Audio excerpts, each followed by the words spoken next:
to this very critical subject, trusting that consensus will be achieved on the matter, and the assent want that my office will extend any necessary support towards that end. For if we are all win, our counties win, and Kenya wins. Like in every other session, and in accordance with Section 25 of the Public Finance Management Act, Parliament will shortly receive and consider the budget policy statement, and therefore the division of revenue bill and the county allocation of revenue bill. This critical stage in the budget cycle requires introspection and forthrightness to ensure that the promise of devolution is achieved and that resources are distributed to the benefit of mwananchi. We each have a duty to assert ourselves in the process and to ensure that the resources at both levels of government are shared equitably and used prudently. I urge that we do just that. Honorable Senators, I can see this message is a bit long. You can take the seats just near to where you are standing.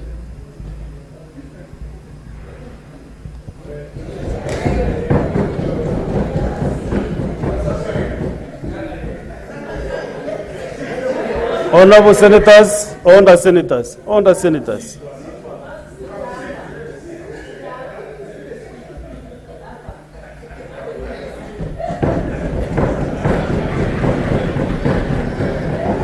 Honorable Senator Sifuna. Honorable Senators, like in every other session and in accordance with Section 25 of the Public Finance Management Act, Parliament will shortly receive and consider the budget policy statement and thereafter the division of revenue bill and the counter allocation of revenue bill. This critical I have repeated due to the interruption I got from the senators who just walked in. So, Honorable Senators, as you are aware, pursuant to Standing Orders 193.4, 194.3, and 195.6, the county public accounts, the county public investments, and the special funds and the delegated legislative committees are due to be reconstituted as their terms expired. Consultations on this matter are ongoing between the majority and minority parties, after which the Senate Business Committee will present the names of senators who will be nominated to serve in the Senate committees to the Senate for approval. Honorable Senators, from their foreseen business and activities, I take this opportunity to impress upon each of us to dedicate ourselves to the execution of our constitutional mandate and to undertake the task ahead of us with utmost integrity and commitment in service to a great country. My office, that of the Senate leadership, and the Secretariat are always at your disposal to facilitate you to do your work. Finally, as Honorable Senators have noted, the only business in today's order paper is the approval of senators to serve in the Senate Business Committee. In the event that the motion is approved, the newly constituted Senate Business Committee will meet at the rise of the Senate to deliberate on and schedule the business for the rest of the week. The meeting will be held in Committee Room 4. I thank you and wish you all a fruitful session.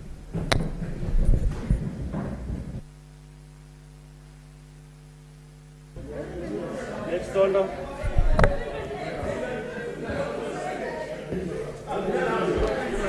Order number 3, messages. Next order. Order number 4, petitions. Next order.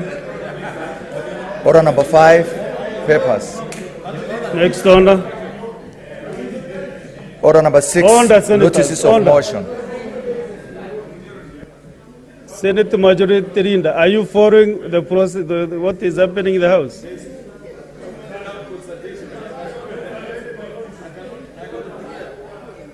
Can you give notice of motion? You give notice of the motion. All the senators. Mr. Speaker, if you could guide the House to some order, because we can barely follow what's happening.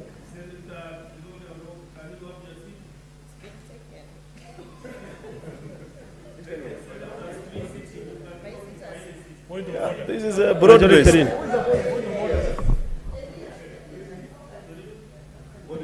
I send you proceed and give notice of the motion.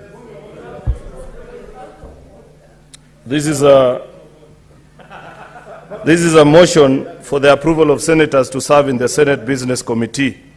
Mr. Speaker, I rise to give notice of this motion that pursuant to Standing Order number 190 and 199.3, the Senate approves the following senators nominated to serve in the Senate Business Committee for the 4th session, in addition to the Speaker of the Senate, who pursuant to Standing Order number 191A shall be the chairperson of the committee, the Senate Majority Leader, the Senate Minority Leader, the Senate Majority Whip, and the Senate Minority Whip. 1, Senator Ali Roba Ibrahim. 2, Senator Fatuma Aden Dulo. 3, Senator Veronica Maina. 4, Senator Wakili Hilary Sigei. 5, Senator Mohamed Munyehaji Faki. 6, Senator Shakila Abdallah. 7, Senator Crystal Asige. Yeah, Mr. Speaker, that's it. Next order, clerk. There can be no point of order now when a member is giving a notice of a motion. At least that you should be aware to this level. Next order. Order number 7, questions and statements. Order number 8, motion, approval of senators to serve in the Senate Business Committee. Mover of the motion.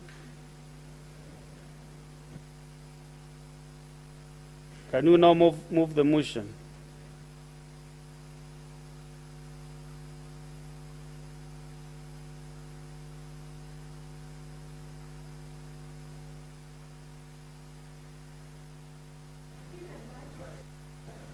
Thank you. Mr. Speaker, I rise to move the following motion now, which is the approval of senators who are going to serve in the Senate Business Committee, that the pursuant to Standing Order number 190 and 199.3, the Senate approves the following senators nominated to serve in the Senate Business Committee for the 4th session, in addition to the Speaker of the Senate, who pursuant to Standing Order number 191A shall be the chairperson of the committee, followed by the Senate Majority Leader, the Senate Minority Leader, the Senate Majority Whip, and the Senate Minority Whip. 1, Senator Ali Roba. 2, Senator Fatuma Dulo. 3, Senator Veronica Maina. 4, Senator Wakili Hilary Sigei. 5, Senator Munyehaji Faki. 6, Senator Shakila Abdallah. 7, Senator Crystal Asige. Mr. Speaker, as is the tradition of the House, this is the first business that we consider, after which now this committee shall sit to determine the rest of the business of the House that follows. So I don't think I need to belabor this point. I request the Senator for Kakamega and Whip of the Senate, Senator Dr. Bone Halwale, to second. Thank you.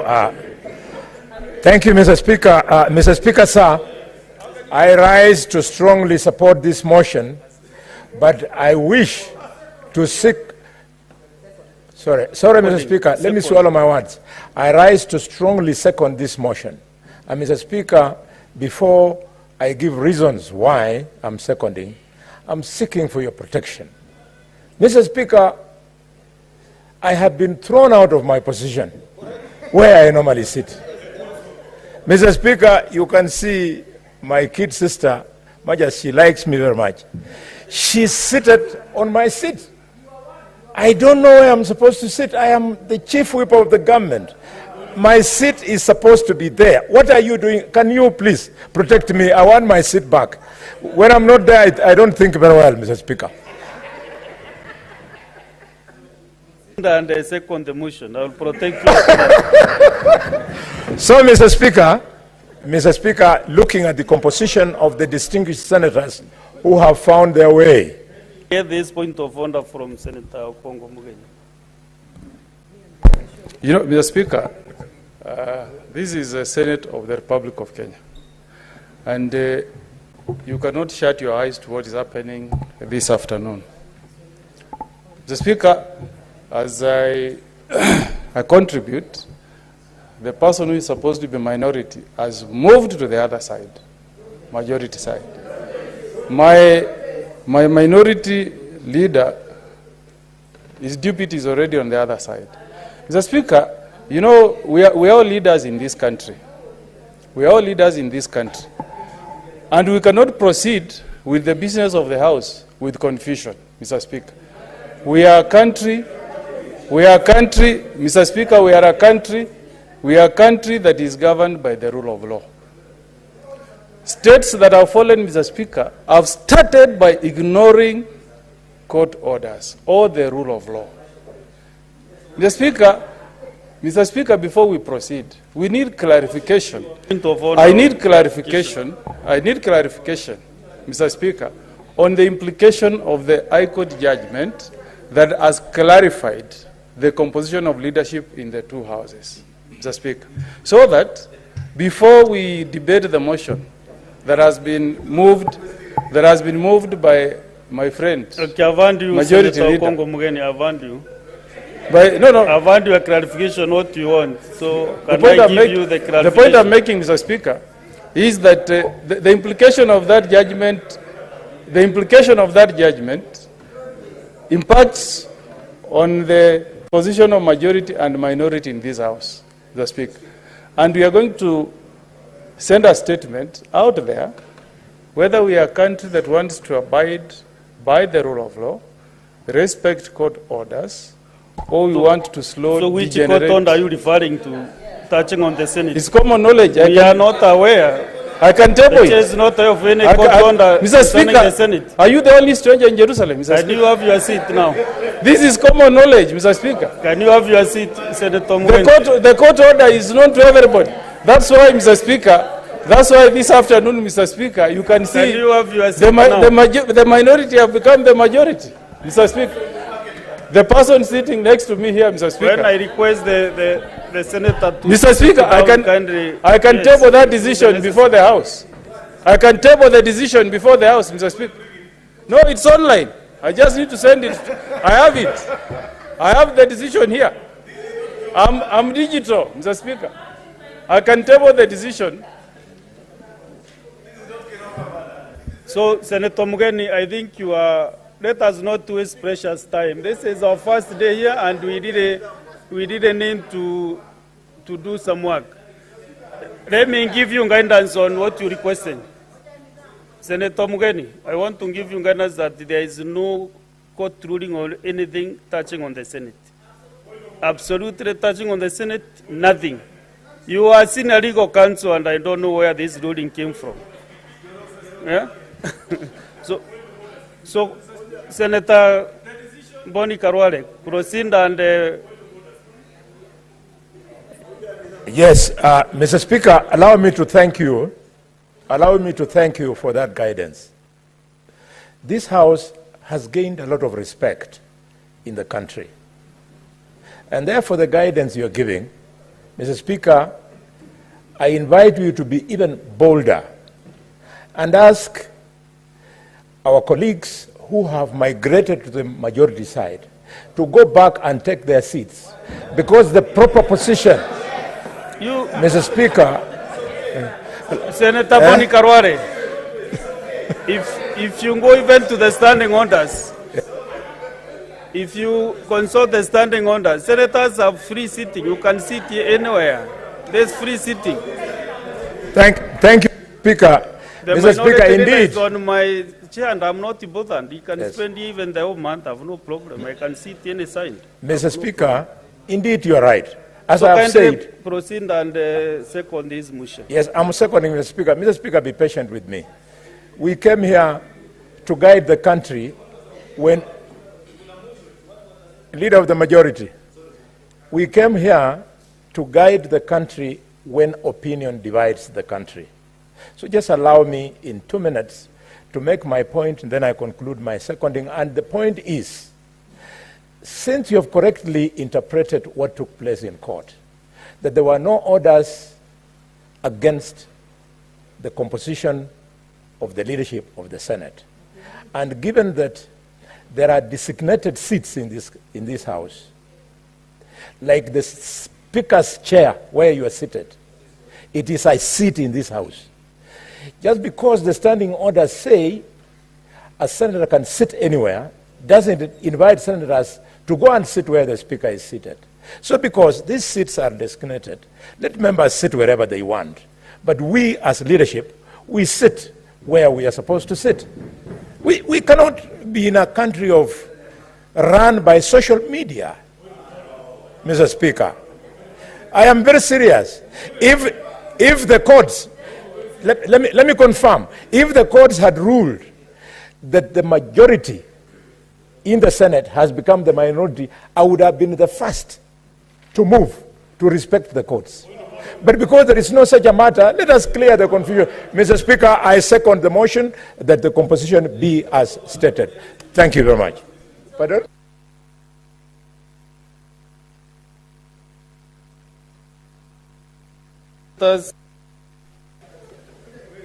I propose Senator Murango. Senator Murango, can you have your seat?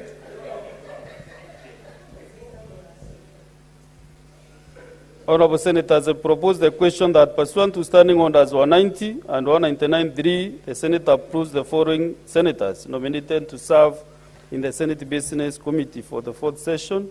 In addition to the Speaker of the Senate, who pursuant to Standing Order 91A shall be the chairperson of the committee, the Senate Majority Leader, the Senate Minority Leader, the Senate Majority Whip, and the Senate Minority Whip. 1.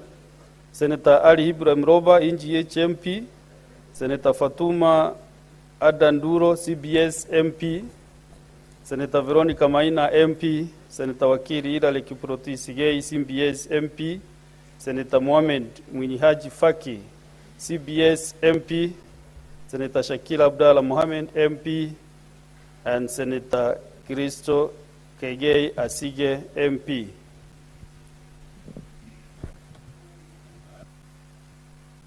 Mungatana Danson, Buya.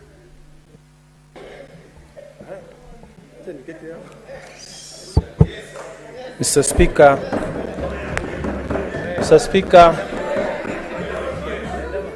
Mr. Speaker, can I be protected? Mr. Speaker, may I be protected, Mr. Speaker? Mr. Speaker, may I be protected? Thank you. Mr. Speaker, I rise to support this motion very strongly. Mr. Speaker, the list that has been tabled before this House in this motion is made up of very distinguished senators who have served this House with distinction, people who we know from our committees. They are worker bees, people who are able to put in the hours. And we really want to take this opportunity to thank the majority and minority sides for coming up with this list. Mr. Speaker, number 2, the list is diversified. I can see that almost all the regions in this country are represented. And Mr. Speaker, that is a very good sign. So, Mr. Speaker, I want to say that I support this list. But, Mr. Speaker, as the Senate Business Committee takes its seat today afternoon, we want to remind them that we had a midterm retreat in Naivasha. And one of the things that we raised was the prioritization of legislation from this Senate House, Mr. Speaker. We do not want this SBC to behave like the SBC of the previous session, where, Mr. Speaker, they kept on prioritizing business from the National Assembly at the expense of the Senate business, particularly legislation. So, Mr. Speaker, we are asking the new team that is going there, please go and make sure that our members here, they push their bills so that we finish. Because we are now midterm, and there are members here, Mr. Speaker, who have not been able to push a single bill to its conclusion. Mr. Speaker, we want to urge the new team to continue with the spirit of working hard, but also to prioritize what is ours. With those few remarks, Mr. Speaker, I beg to support. Thank you. Okay, thank you. Senator Mudhama Agnes Kavidu. Thank you, Mr. Speaker, for giving me this opportunity.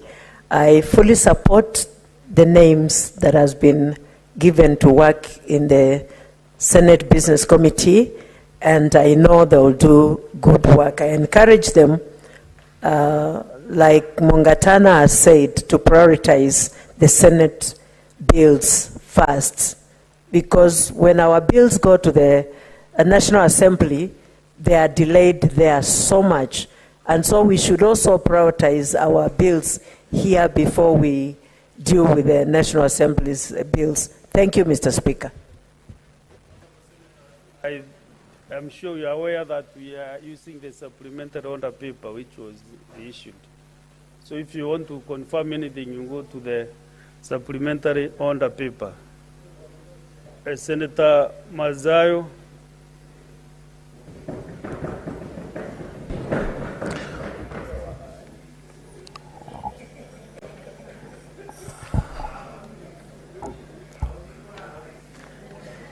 Asante mstahiki Spika.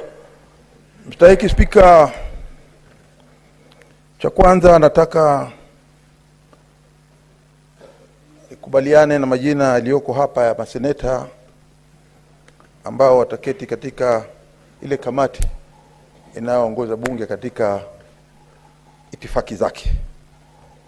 Bwana Spika, waliochaguliwa hapa ni maseneta ambao wako na ukakamavu wa mambo ya bunge la Senate. Bwana Spika, vile vile tunayo imani ya kwamba hawa waliochaguliwa wataweza kutimiza ile hadhi ambao wamepewa na ndugu zao maseneta.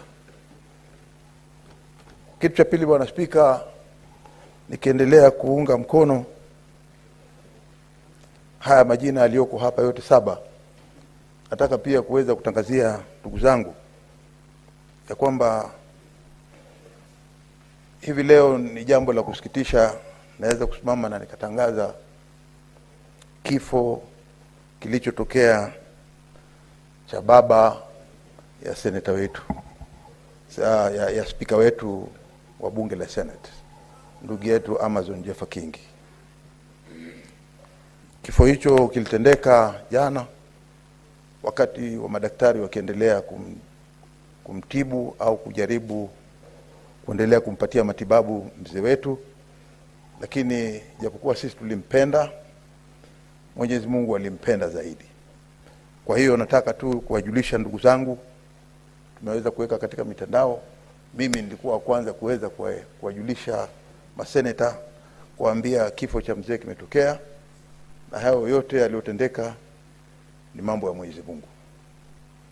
Kwa hiyo tutaendelea kushikana na familia ya spika na ndugu zangu nyote, kama itakuwa kifo kama hichi si kifo cha kawaida, ni kifo kimetokea cha spika wetu ambaye ninajua sote sisi tuko hapa, cha babake spika wetu, ambapo ninajua na imani ya kwamba sote tutajumuika naye.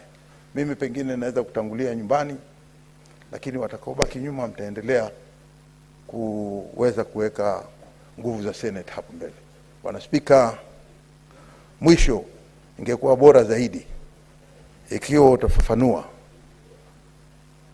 utafafanua kwamba katika hii ratiba ambayo tunatuona sasa sisi, tunasema tu katika broad based, lakini tukijua kwamba koti iliweza kutoa uamuzi, na uamuzi huo nataka ufafanuzi wa hali ya juu kama alivyosema ndugu yangu Okongo Megedi. Ikiwa unaweza kufafanua zaidi hapo, ili tujue ya kwamba upande ule na upande huu sasa walio wengi ni kina nani ndani ya bunge. Asante sana Bwana Spika. Senator Roba Magoma.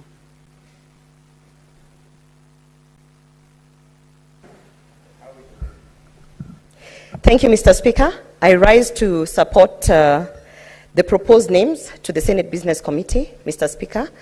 And my plight to them would be, as Senator Mungatana has requested, that our bills from the Senate are prioritized, and particularly the bills that are a priority to the lives of the people of Kenya, Mr. Speaker. I am pushing for the free sanitary towels bill, Mr. Speaker, and I believe after 2 years of it being in the motion, in the process of Parliament, Mr. Speaker, I hope that this bill would be considered by the Senate Business Committee. Mr. Speaker, I also want to add that in the event that no one is interested in taking up this position of the minority whip, Mr. Speaker, I am able and I am willing, and I am already sitting here on this chair, Mr. Speaker, so I can assist them. Thank you, Mr. Speaker. Senator David Wakoli Wafula.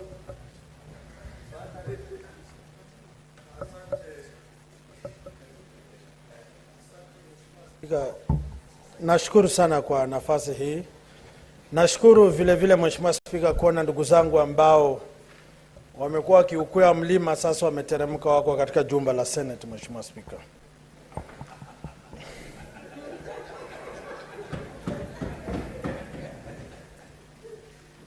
Na Waswahili husema kipandacho hushuka, Mheshimiwa Spika.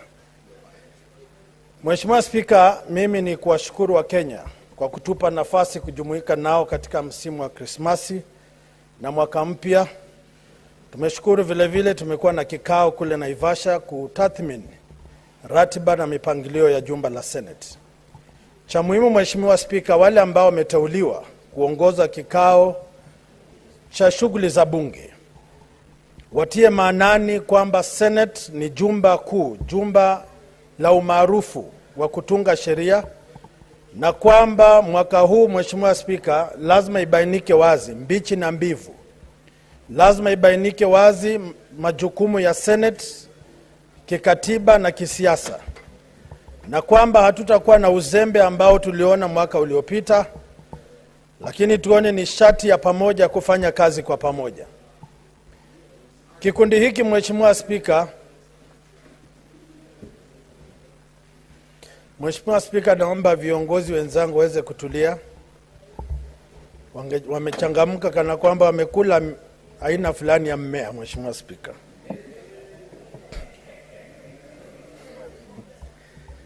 Huo mmea unaweza kuwa sukuma wiki.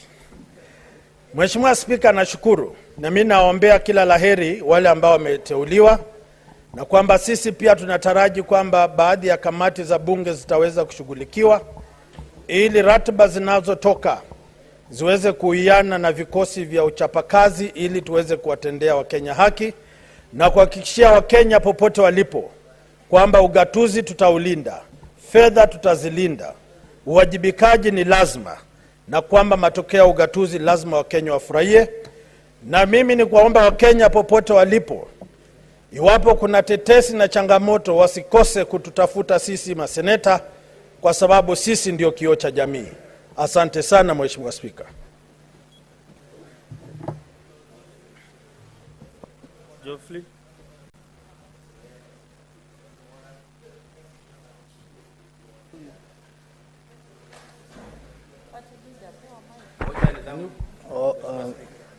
Thank you, Mr. Speaker, for this opportunity. I think I want to start by saying that I fully support this motion, because the members who are listed to be proposed on this committee, there are members who are going to deliver the mandate of the committee, and therefore we should all support them, because without the Senate Business Committee, I think we cannot have our agenda processed for this plenary.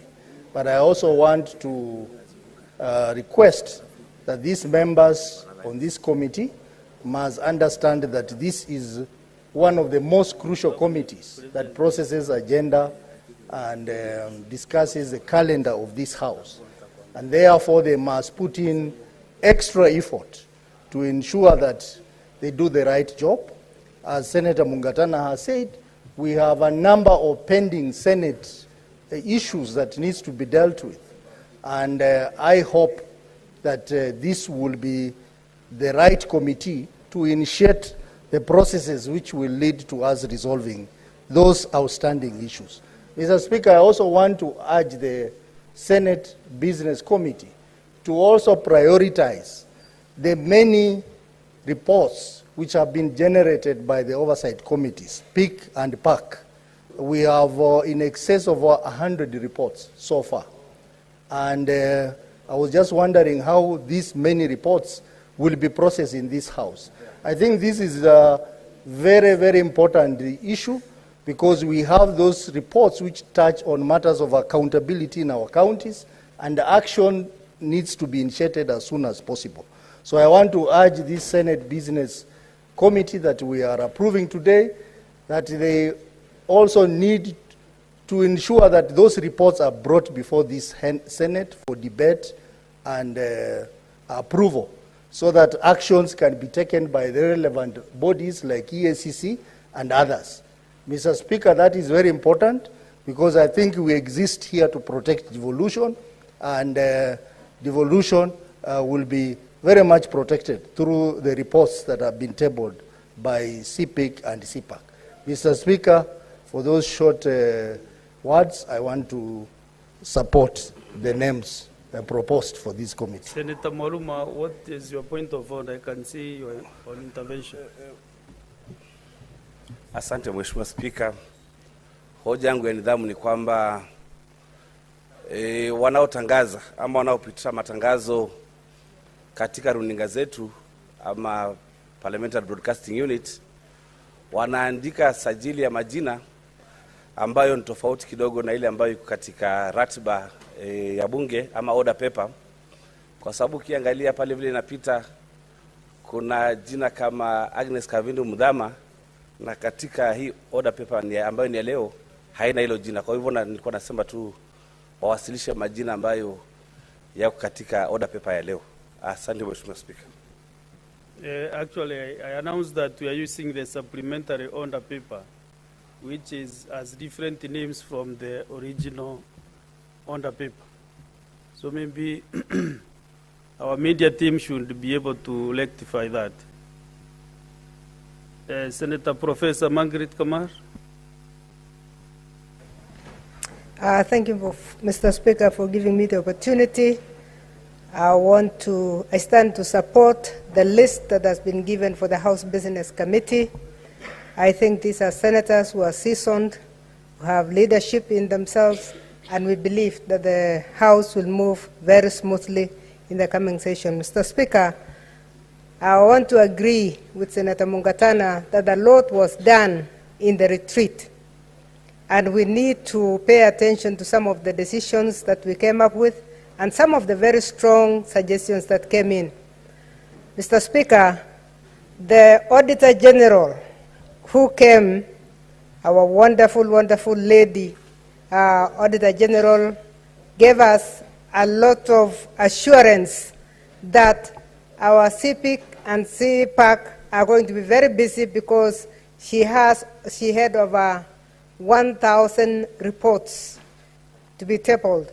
And this House Business Committee has to really, as they retreat, to even come up with the members of the different committees. We need to be very clear how we are going to do this. Mr. Speaker, we have been discussing for many years that we should be up to date with our audit reports. If that is going to take place, a suggestion came out very strongly in Mombasa, that in Naivasha, that we ought to expand these committees so that they work as subcommittees. I think that was said by Senator Kajwang. I don't know which side is he sitting, or is in. Yes, Senator Kajwang is somewhere now a majority backbencher, and it was very clear that the best approach would be to expand the committee and go into subcommittees.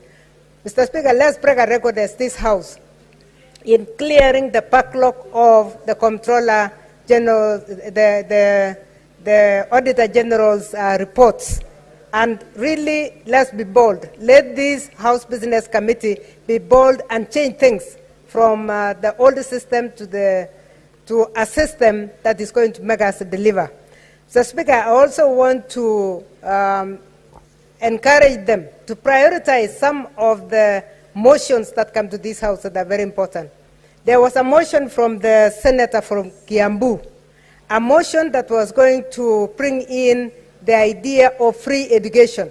This House would have broken a record discussing that motion, but we didn't manage to reach there. We really need to prioritize and give ourselves the motions that are going to bring a change in this country. I did also come up with another motion, which was touching on what the Comptroller of Budget touched, both in Naivasha and in her own reports, that we need to discuss how our governors can be stopped from implementing projects that don't belong to them while they're messing up their own.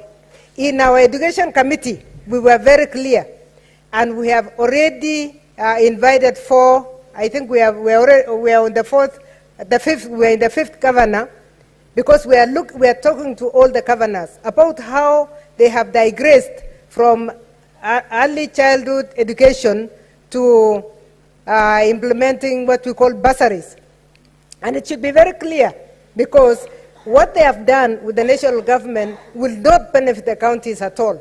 Because if they are saying they are going to put some money from which had not been allocated for bursaries to take care of bursaries, it means some of the functions that have been devolved will suffer. And this is what my motion was trying to do, to stop them unless they go for a negotiation that gives them extra money. Because without extra money, they're actually doing the same thing that they've been doing. We went to Machakos and we visited early childhood facilities. Pathetic. They're in a pathetic situation. We went to Taita Taveta. We went to Kilifi. And Mr. Speaker, the situation is the same. It is still dire. So our governors cannot be telling us that they can give out bursaries because people are needy, while the early childhood program is failing, and while the village polytechnics are dilapidated.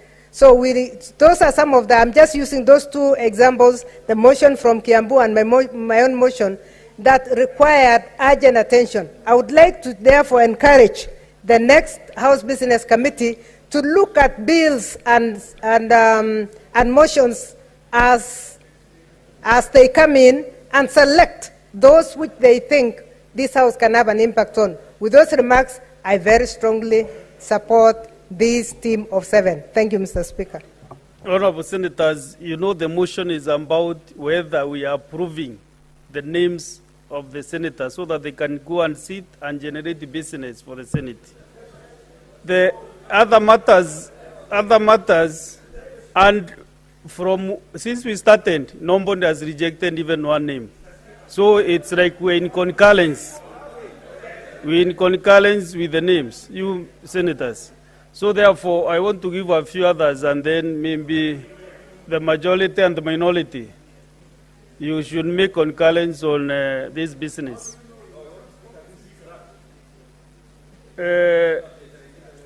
Now, let me give the Deputy Minority Leader. Deputy Minority Leader. Okay, let me give the Deputy Minority Whip. Okay. Senator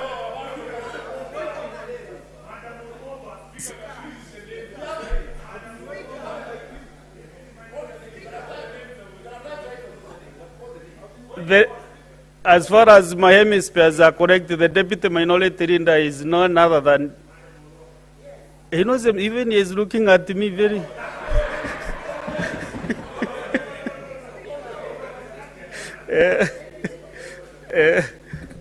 Senator Enoch Wambua. Yeah, that's better. Senator Enoch Wambua. Thank you, Mr. Speaker. Mr. Speaker, just a slight point of clarification as we support this this motion. That name that you read was the former Deputy Minority Leader. Now, the person speaking is the Deputy Majority Leader. The label is here. Mr. Speaker, I support the 7 names. And as my colleagues have said, Mr. Speaker, we all expect that this team will ensure that the decisions that we made in Naivasha during our midterm review, those decisions are followed to the letter. The Speaker, secondly, I have a problem with the moving of that motion. Because that motion, the Speaker, was supposed to be moved by the majority leader, but it was moved by the minority leader. Mr. Speaker, you will realize that this is a decision that the Speaker must give direction on. What is your Mr. Speaker, when I rise on a point of order, you don't give me a chance. When other senators rise on a point of order, you give them a chance, Mr. Speaker. Honorable Speaker. Mheshimiwa Speaker, kwa heshima kuu, ningependa kupata ufafanuzi na maelezi. Ni lini kiongozi mwenzangu alijiapisha na kujipa mamlaka ya kujitangaza peupe ndani ya Senate kwamba yeye ni kiongozi na kiti chake kiko bure upande ule mwingine? Mheshimiwa Speaker, Wakenya wasiwe na tabia ya kunyakua uongozi kupitia mlango wa nyuma. Mheshimiwa Speaker, Mheshimiwa, hili ni jumba la Senate na koti liko kule nje. Mheshimiwa Speaker, hata nimevaa koti hapa. Mheshimiwa Speaker, nimevaa koti. Mheshimiwa Speaker, na kuna koti lingine kule nje. Mheshimiwa Speaker, hoja ya nizamu, kwa sababu ni sheria, nataka maelezo. Ni maelezo viongozi. Sasa Speaker, naomba ueleze. Honorable Senators, that matter was raised by Senator Okongo Mugeni, Senator from Nyamira County. And I gave guidance long time ago that absolutely there was no court matter, court ruling on the Senate of the Republic of Kenya. So anybody referring to the matter that I give guidance is out of order. So let us dispense the motion that we have so that we can proceed. Let Senate be under Senator Wambua. Let us Who is giving the mic when I'm speaking, clerks? Who is giving you the mic? So, honorable senators, in my communication that I made, I said categorically that we didn't need to be more organized. I applauded you for the way we carried ourselves during the 3rd session. This is the start of the 4th session, day 1. And we agreed on so many matters when we were in Naivasha. So therefore, senators want us really to start in the light footing. Let us dispense of this motion without any side issues, without matters that don't matter to the Senate, to us. Senator Mbua, can you conclude? Speaker, you know, that's where I was going before I was interrupted by my colleague, my friend. Speaker, when senators seek clarification, we don't do it for ourselves. We do it for the people that we lead. We are not here because we brought ourselves here, Mr. Speaker. Speaker, there's some bit of confusion out there on this issue of the leadership in the House. And I know, Mr. Speaker, you have pronounced yourself on it. All the things that I'm saying, Mr. Speaker, is that should have formed a part of the formal communication by the Speaker so that you settle the matters. Mr. Speaker, you will remember, and this is, I'm going to add now, this is one thing you realize in this Senate, Mr. Speaker. This is the House where the Secretary General of the 2 largest political parties in the Azimio coalition sit. The Secretary General of ODM sits in the Senate. The Secretary General of WIPA sits in this Senate, Mr. Speaker. And the Deputy Party Leader of ODM sits in the Senate, Mr. Speaker. And when you see the leadership of Azimio, the entire leadership move to this side, Mr. Speaker, you have to take note. There must be something really. I mean, take note, Mr. Speaker. Take note. Mr. Speaker, take note. And there is, but this is a very serious issue, Mr. Speaker. It is serious, Mr. Speaker, because look at the ones that are calling themselves majority. Where is their leadership? Where are the leaders? Where are they, Mr. Speaker? We only have the majority leader and the whip. Where are the rest, Mr. Speaker? We said we will be very serious this time around, Mr. Speaker, and this is a demonstration of seriousness. Mr. Speaker, guide this House on the matter of Standing Order 22 on who actually in this House is the majority and who is the minority. Mr. Speaker, I rest my case. Speaker, I have not spoken. Senator Mwenda Gataya. Thank you for giving me an opportunity to contribute to this very crucial motion. Honorable Speaker, can you protect me from some round consultations? Senator Hendy, please.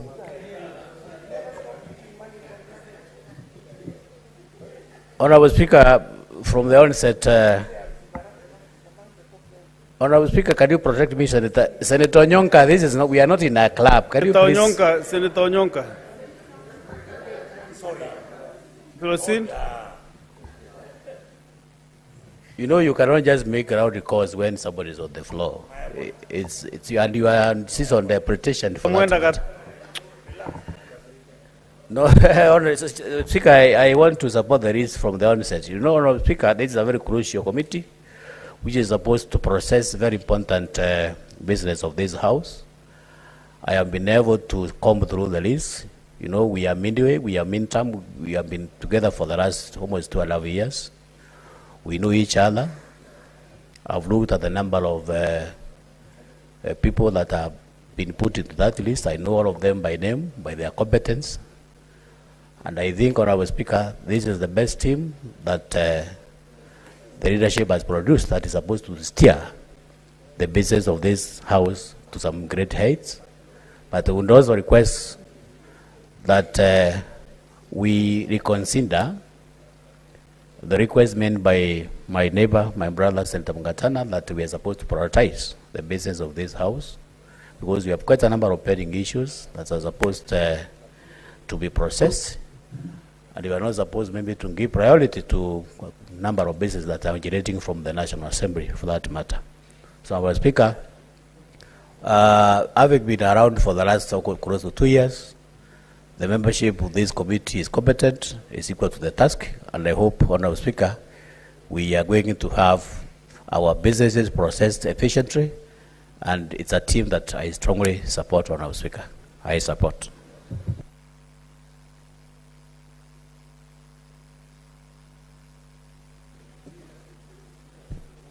Senator Edwin Sifuna. Honorable Speaker, I thank you for the opportunity to also contribute. First, let me say that I have been privileged, Honorable Speaker, to serve on the SBC for 2 consecutive sessions. And despite some of the aspersions that have been cast, especially by Senator Mungatana, I think the report that was given in Naivasha of the midterm performance of this House is indicator to the work that has been put in by the SBC in ensuring that we process our business here. So, Honorable Speaker, I felt as part of the leadership of the majority coalition that we now need to give opportunity to other people to also experience this Senate Business Committee. And in fact, when members talk about that anxiety about the speed with which some of the business is moving, especially bills in this House, I don't think from our side there is somebody who is more passionate about the speed at which business is moving than Senator Crystal Asige. So I am hoping that with her in that committee, she will ensure that that which she has wished to see now happens under her guidance. Honorable Speaker, there is another issue that I need to raise as a leader in the House on the question of the speed with which we process bills here. It is also a question of dedication and quorum, presence of members on this floor. I remember at those meetings of the SBC, we have struggled, and the whips especially have felt the weight. Honorable Speaker, when you look at an order paper has almost 30 bills and they keep recurring week after week. Honorable Speaker, we want to ask members that this last 2 years of the life of this Senate, people appear to process those bills, and especially the sponsors of the bills. Honorable Speaker, how many times have we had to drop bills because the sponsors were not in the House? So I also want to urge that whereas SBC can prioritize that business, we need the sponsors of the bills to be here, Honorable Speaker. Finally, Honorable Speaker, there's a matter that has been raised here, and I'm sure you've said you're going to give guidance, but also as members of the House and the leadership, we can also guide. Mr. Speaker, the Constitution is very elaborate. It's very elaborate. You'll see it starts out by defining what Parliament is, then separating the roles of the Senate and the National Assembly. Honorable Speaker, it goes to be specific enough as to the roles of each of those houses, the matters that can be processed there, and the matters that cannot be processed there. On the question of which party is a majority party, there is absolutely no mention throughout the entire document of the Constitution of the Senate. In my view, it means that the leadership or the designation of a majority party is set in the National Assembly. And I will tell you why I think that, Honorable Speaker. Because it would be very absurd, Honorable Speaker, as SG of ODM, for my party to be the majority down there, and I'm in a minority here. Honorable Speaker, sometimes when you get communications from these coalitions, for instance, our membership of the PSC, there is only one person who writes those letters to you, and that is the Secretary General of Azimio. Honorable Speaker, would he write there in the National Assembly, he writes as a leader of a majority party, and here he writes as a leader of a minority party? These are some of the absurdities that I think would arise if we would not follow the designation. And by the way, Honorable Speaker, I want to be very clear that we in the majority coalition are going to ensure we enforce that court order, because we are believers in the rule of law. Once a court has pronounced itself, Senator Khalwale, you look for another seat. You don't insist on the one that you'll be told is not your seat. So therefore, Honorable Speaker, you cannot tell us, a member of the Senate cannot stand here and say, oh, the courts are out there and we are here. We exist in a constitutional order that the things that happen here have consequences outside, and that the process of checks and balances and oversight requires that other organs also look into the issues that are being done by this particular institution. So therefore, Honorable Speaker, we will not allow people to conflate issues. If Azimio is a majority party in the National Assembly, it follows that we are the majority in this House. I thank you, Honorable Speaker. Senator Mgatana. Just a minute, Senator Mgatana. Senator Mgatana, just a minute. You know, in the 8th, 9th Parliament, you used to stand and wave to get to catch the Speaker's eye. Now we went digital. You can just press intervention and I'll see. But what is your point of honor?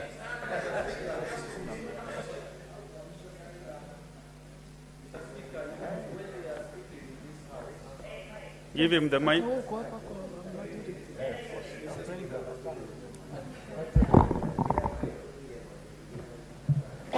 Mr. Speaker, when we are addressing the nation from the floor of this House, we must bear in mind that we take responsibility for the statements that we make. Surely, Mr. Speaker, can it be true that what is pronounced as the leadership arrangement in the National Assembly should automatically hold for the Senate? Mr. Speaker, that cannot be true. Mr. Speaker, in fact, it is the absurdity of nature, at the highest absurdity, that we can go into an election, a political party wins the Senate majority, and another one wins the National Assembly majority, and by dint of the National Assembly majority, then the leadership is determined in the Senate. This is what my learned friend, Mr. Sifuna, is saying. Mr. Speaker, that cannot be correct. That is not right, and Kenyans listening to us must know that that is not the correct position. Mr. Speaker, that cannot be right. Mr. Speaker, I wish to be heard, Mr. Speaker. Mr. Speaker, can I be protected? Mr. Speaker, can I be protected? Senator Mungatana. Yes. Your point of order is okay, has been captured. Yes. Let Senator Sifuna conclude his contribution. I don't know what exactly is out of order. I made a statement of fact that if you turn this constitution page to page, there is no place where it talks about designation of the majority party anywhere other than in the National Assembly. That is Article 108. That is a fact. If Senator Mungatana has another copy of the Constitution, maybe in his native Pokomo language, he can show us where it speaks about designation of a majority party in the Senate. Senator Milanj Abdulrahman.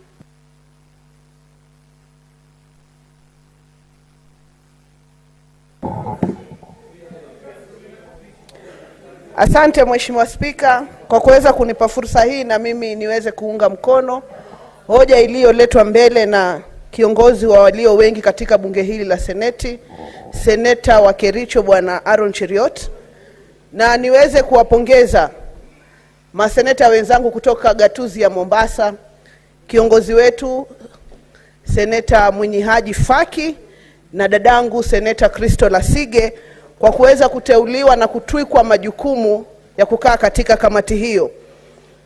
Bwana Spika, baada ya kushuka na kuteremka katika mlima, kupita katika bonde la Ufa na kufika pwani, tunashukuru ya kwamba tumerudi tukiwa buheri wa afya. Niliweza kupendekeza katika awamu iliyopita ya bunge hili tuweze kubuni kamati ya kusimamia ripoti ili tuweze kuona utekelezwaji wa yale makubaliano katika kamati zetu. Lakini hatukuweza kukubaliana na kamati iliyochaguliwa safari hii. Ningependekeza kwamba nitakuja tena na pendekezo kama hilo, tuweze kubuni kamati ya kufuatilia zile ripoti ambazo tunazipitisha. Nikinaya Bwana Spika, kuweza kuona sisi tunakaa katika kamati zetu tofauti tofauti na kuja na makubaliano ya ni jinsi gani tutaweza kutatua lalama na matatizo ya wananchi wa Kenya, lakini hatimaye tunaandika ripoti na zinabaki katika majengo haya ya bunge la Seneti. Bwana Spika, pia niweze kuchangia katika hoja moto inayoendelea. Hapa Seneti tulikuwa na maseneta wawili walioweza kuchaguliwa na wakaapishwa na sisi. Lakini wakati rais aliwachagua kama waziri, hakuna seneta Esi Okenyuri hakuja tu na kuingia hapa na kuchukua kiti ati kwa sababu IBC iliashiria kwamba yeye alikuwa awe seneta baada ya wale wengine kuondoka. Ningependelea kuwakumbusha viongozi wenzangu ya kwamba hili si soko la Musangarire ama soko la kule Keroka. Hapa tuko katika jumba la Seneti, jumba ambalo liko na nidhamu zake. Kwa hivyo tunasubiri tuweze kupawa mwelekeo na karani wa bunge la Seneti. Iwapo kuna hoja yoyote ama hiyo hoja ya kwamba sisi ni wachache na wengine ni wengi, tuweze kujulishwa tu, kwa sababu haiwezekani watu kujipa mamlaka kama karubandika. Naona ni kama hapa Seneti tuko na karubandika wa kizazi kipya. Kwa hayo mengi ya machache, ningependa kuwapongeza walioteuliwa wote katika kamati hiyo, na ningependa waweze kuweka miswada yetu wayape kipaumbele kuliko yale ambayo yako kule bunge la National Assembly, kwa sababu sisi tunapitisha hapa hoja zetu na zinapofika kule zinaekwa, hazipewi first priority. Asante sana Bwana Spika. Senator Mohamed Faki. Mheshimiwa Spika, mimi nilikuwa nimebofya ili niweze kumjuza seneta wa Kitui alipokuwa yuko kwenye mchango wake. Kwa sasa singependa kuongea kwa hoja hii. Asante Mheshimiwa Spika. Okay. Senator Orekina Redama. Thank you. Thank you, Mr. Speaker. Mr. Speaker, we are living in very interesting times. As you can see, today I'm standing in my position as a Chief Whip of the Senate of the Republic of Kenya, and I want to thank the former Chief Whip, Boni Halwale, for being so gracious and accepting and walking away and sitting in an undisclosed location. Mr. Speaker, as I support this motion, allow me to begin by condemning the utterances by one governor of Nyeri, Mutahi Kahiga, when he insulted my community, when he called my community people who walk without underwears. Mr. Speaker, that is completely uncouth and uncalled for. And Governor Kahiga must understand that we are here as one nation, and that type of divisive politics is uncalled for, and should not be allowed in this country. You cannot go and demean another community. You should allow a community to be able to be fully represented, and you cannot go out there and shame a community. Shame on you, Governor what was his name? Anaitwa nani? Kahiga, Governor Kahiga. I mean, seriously. When will we as leaders have a sense of occasion? They're in a burial. People are crying. They are bereaved. And then you go there, you start your politics. Why don't you go and use the money from the county government that you're used to using to go and call for a rally to be able to go and insult other people? I mean, it's about time that we learn the sense of occasion. So shame on you, Governor Kahiga, and the Maasai community will not stand. And as I represent that community, I will not stand and see you shaming my community. You know, if it was in those eras, we'll deal with you.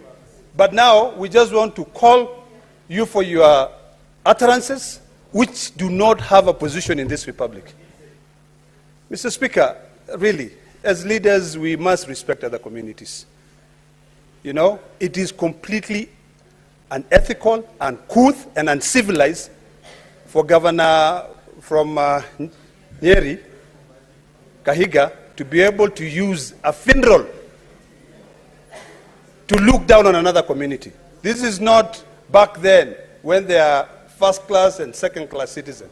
This is when all of us are equal, and we'll point out that we are really equal. Finally, Mr. Speaker, I support the distinguished members of this Senate who have been proposed to serve in the House Business Committee.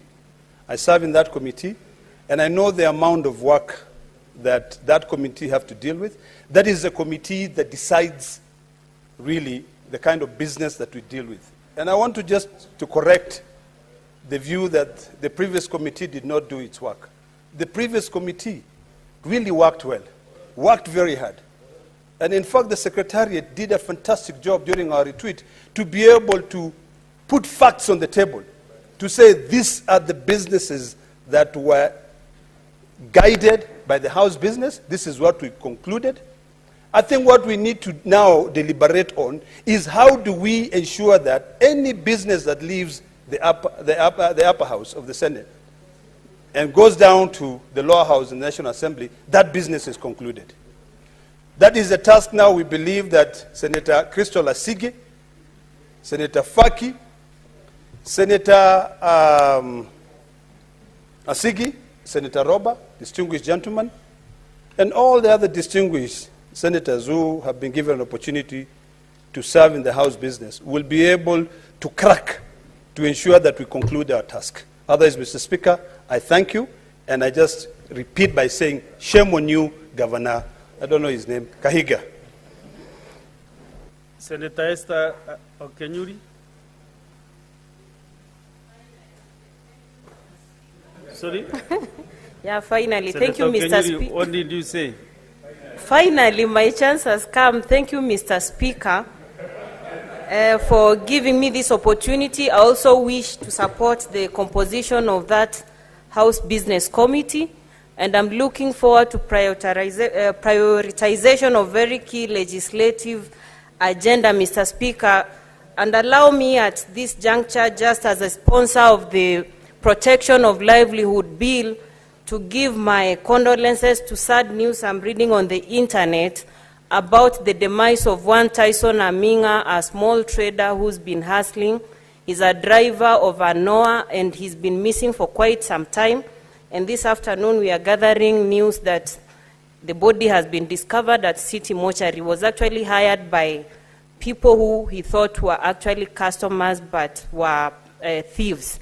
So I hope the investigative agencies are going to look and comb deep into this matter, because we have so many of our people who are trying to make ends meet through such kind of business.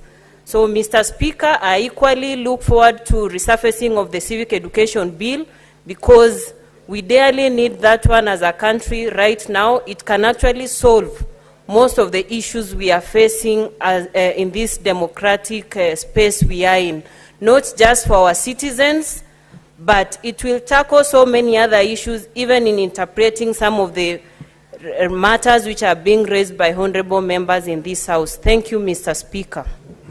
Senator Mogeni Elik. Yes, Mr. Speaker, what is the problem? Majority leader or minority leader?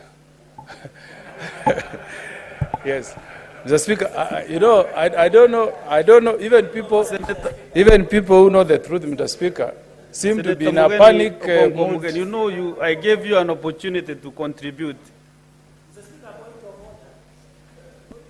Yes, Mr. Speaker, I think you need to settle.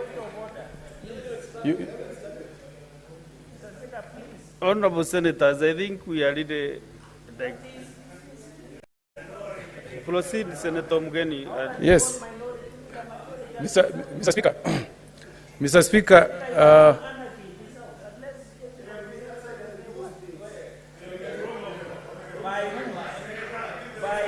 Mr. Speaker, can you protect me? Can you protect me, Mr. Speaker? Andy Okech, Senator Andy, Senator Sifuna, Senator Chalgei,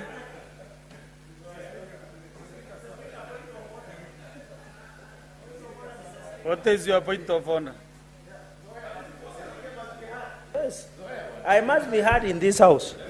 Mr. Speaker, I'm standing on Standing Order 102, Article 124 of the Constitution of Kenya on establishment and committee of standing orders. Did you hear? The Parliamentary Service Commissioner, where the majority side, we assisted him to become the commissioner, calling, Mr. Speaker, calling the majority, Mr. Speaker. We are allowing bad precedent in this House, Mr. Speaker.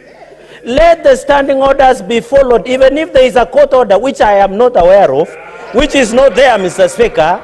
You can howl and shout at the long you want.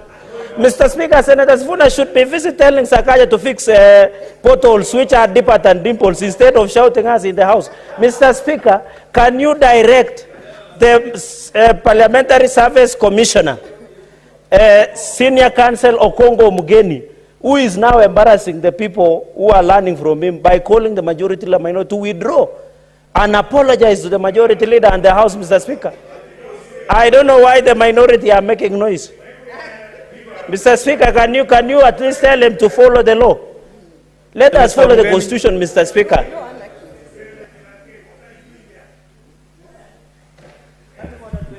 Mr. Speaker, just for the record, and because I know Senator Chirage is slow in reading some of this judgment, I've been magnanimous enough just now and I've sent him the petition from High Court, petition 202 of 2023. Mr. Speaker, if you can permit, may you direct Senator Chirage to withdraw from the House, go and read the judgment, understand it, then he comes back to the House, Mr. Speaker, because I know he's a junior lawyer, he has not... It doesn't catch up very quickly some of these new developments of jurisprudence. So if you give him about half an hour, he will withdraw, read the judgment. I've just sent it to him now. He will need like 30 minutes. When he comes back, I'm sure he will be well knowledgeable on the happenings around. Now, Mr. Speaker, Mr. Speaker, I first want to, on a serious note, support the membership that has been proposed to go to HBC. And also just tell the Senate that there is a lot that is happening in terms of legislations, Mr. Speaker.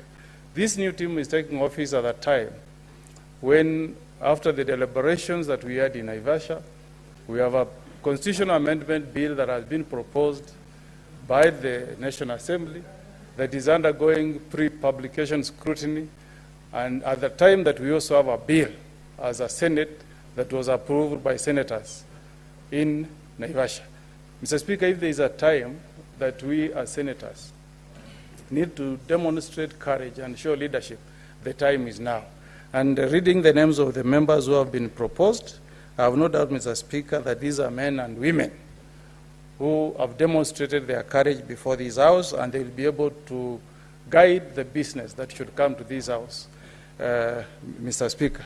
Mr. Speaker, let's also, as a Senate, be conscious that we are not here to be spanner boys of National Assembly. We also have our own legislative agenda as a Senate. Because I was privileged. I was invited to sit in Naivasha for 3 days when National Assembly was undertaking their retreat. And Mr. Speaker, every agenda that was put on the table was to push the agenda of National Assembly. So let us also bear in mind that we are here to push the legislative agenda of the Senate of the Republic of Kenya, Mr. Speaker.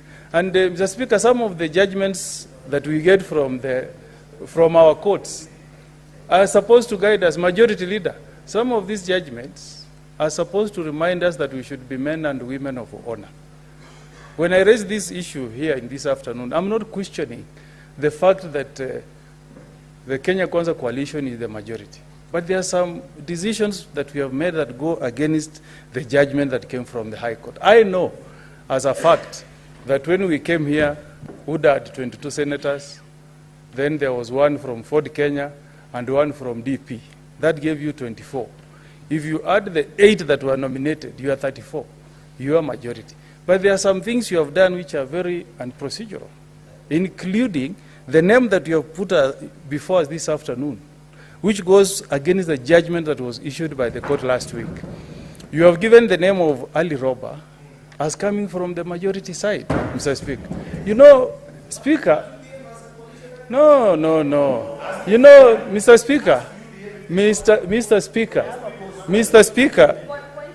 Speaker, these House as members who are called honorable. When you are an honorable member, you're an honorable member, you are supposed to be honorable. Like I appreciate this afternoon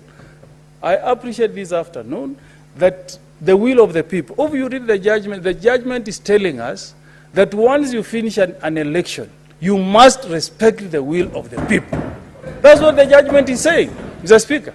And when we concluded the elections, UDA was not in the majority side. I mean, what is so difficult about that? You know, Mr. Speaker, if you tell Kenyans that you don't want to respect court orders, one day it will come to bite you. Listen to us. I know you have 24. You are the majority. We don't refute.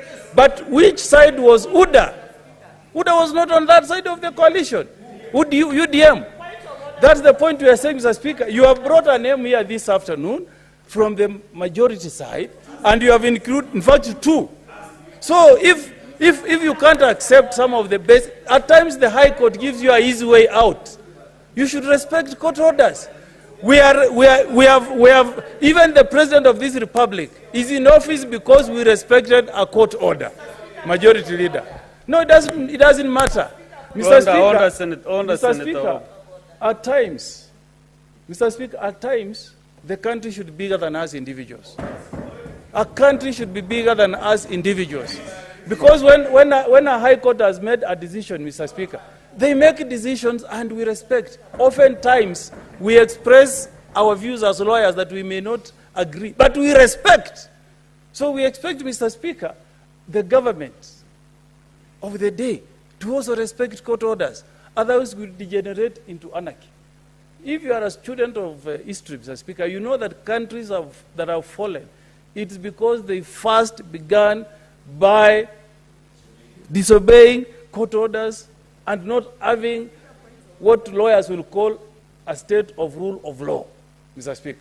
So in this afternoon, how do you bring these names for the Senate to approve them when the High Court has given direction that the will of the people is determined at the end of an election, not what you do after the people have expressed their will, Mr. Speaker. Senator So, Oroba, Mr. Speaker, just a minute, Senator Okongo Mugeni. What is your point of order?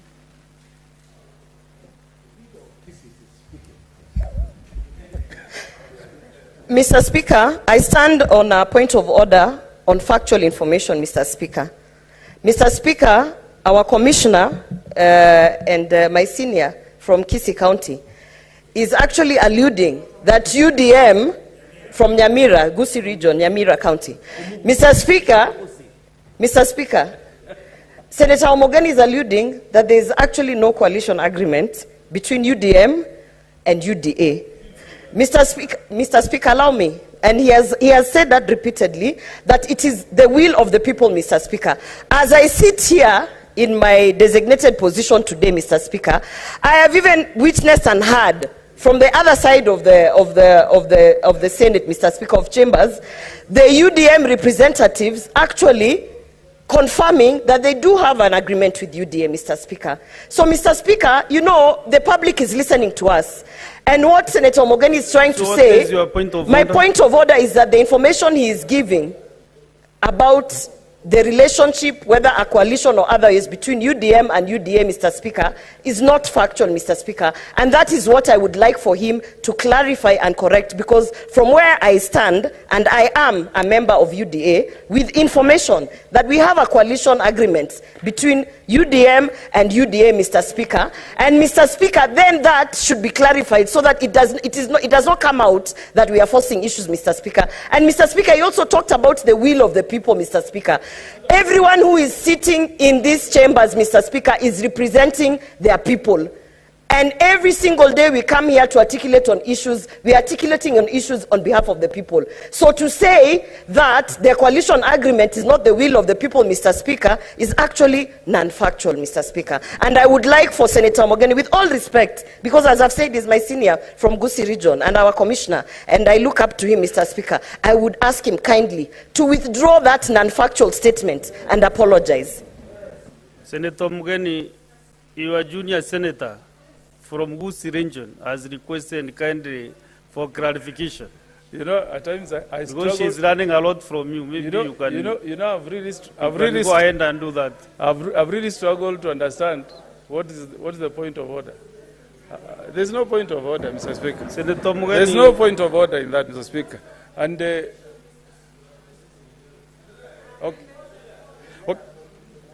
So, Mr. Speaker, Mr. Speaker, in demonstrating that we remain the upper house, and for the benefit of senators, dismiss the senator who just requested for clarification. If I heard she requested for a clarification whether UDA has a coalition agreement with UDM or Kenya Kwanza has a coalition with agreement with UDM. Mr. Speaker, Mr. Speaker, just like what I did to Senator Cheragei, and luckily they are sitting together, I've also taken the liberty of forwarding the High Court judgment in petition 202 of 2023 to Senator Oroba. She can read it, digest it, but I also undertake to the House, Mr. Speaker, that as a responsible leader from the Omo Gusii Nation, when I sit down, I'll sit next to her, I explain to her slowly the import of the High Court decision, so that when she speaks next time, she will speak from a point of information. On the senators. Senator Veronica Maina.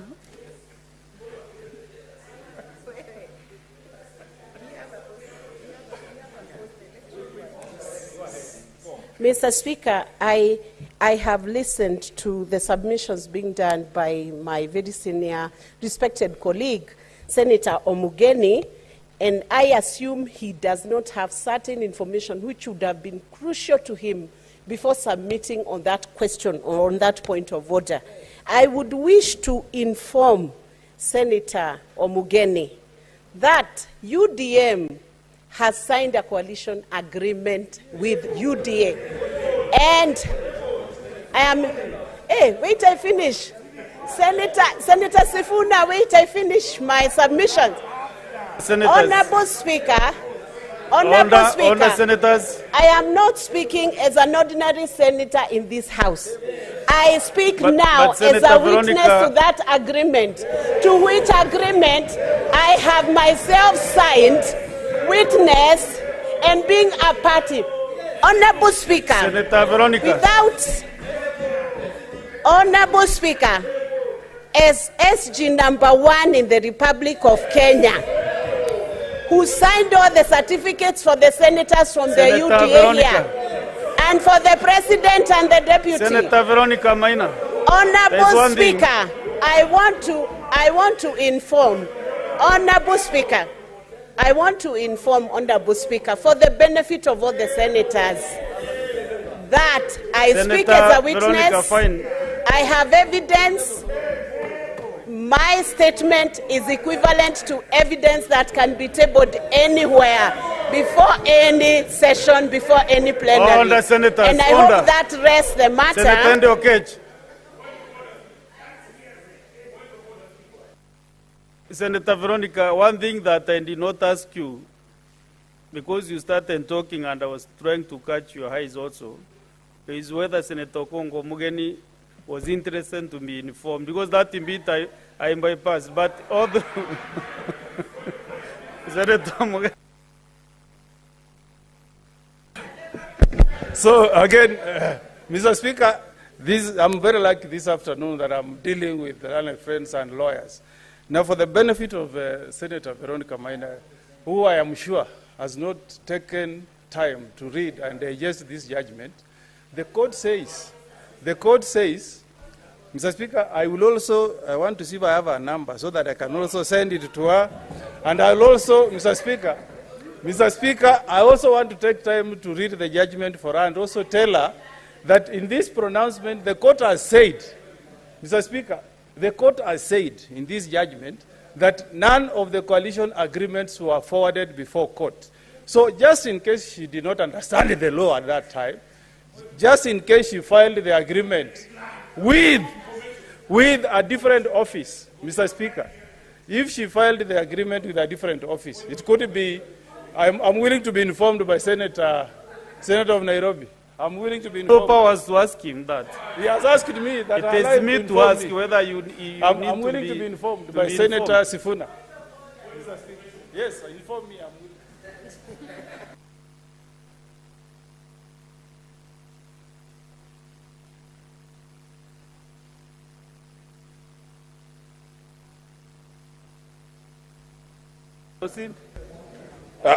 Honorable Speaker, I wanted to inform Senator Mogeni that in fact the line of argument you have taken is extremely critical, and especially when that information is coming from officials or former officials of UDA. They have made the habit of claiming existence of agreements, including agreements between ODM and UDA, which do not exist. So if she must say that there is an agreement between UDM and UDA, she must table that agreement here. Do not accept her to mislead you. Senator Mugeni, can you conclude kindly? These two. So, just finish. Senator Mugeni, conclude. Protect me. Yes. Proceed and conclude your contribution. Mr. Speaker, protect me. So, in conclusion, Mr. Speaker, the point that I've raised this afternoon, it's so important, Mr. Speaker, that before we even proceed, Mr. Speaker, you should make a communication that clarifies some of these issues, Mr. Speaker. Because as a house that prides itself as being the upper house, Mr. Speaker, we should be seen to be the ones leading as the National Assembly follows. And Mr. Speaker, I will wish next time Senator Maina speaks, she also understands our standing orders, that if you make an allegation that you are supporting with something that you say was signed and witnessed somewhere, you table it, Mr. Speaker. There is a difference, Mr. Speaker, between signing a coalition agreement in State House and leaving a copy there, and between signing a coalition agreement and you deposit with the registrar of political parties, Mr. Speaker. There is a big difference. So, Mr. Speaker, this is a reminder to all of us, including parties, that if you appoint Senator Veronica Maina as your SG, she should also guide you on what the law is and how to interpret and apply the law. You are really attracting this point of orders because you are mentioning names and deferring to a member. Mr. Speaker, you see the problem? When they rise... Yes, Senator Veronica, what is your point of order? She can't speak twice on her point of order. Thank you, Mr. Speaker. Twice on her point I of raise order. understanding order 105. Mr. Speaker, I raise understanding order 105. Is the honorable senator entitled, and is he correct to assume and even allude that I did not understand the laws or did not understand, Mr. Speaker, the background within which such agreements and memorandum of understandings are signed? Mr. Speaker, it is public knowledge that all those memorandums are now registered with the Registrar of Political Parties. They are deposited there. Is it in order, Mr. Speaker, for the senior counsel to fail to even get copies, and he's a senior counsel, to fail to even secure copies? Thank you, Senator Veronica. Mr. Speaker, and then assume that I'm not aware of the facts that are stated. Okay, thank you. In Thank those you, Senator agreements Veronica. which I'm a party. Next is Senator Sekirenku. Thank you very much, Honorable Speaker.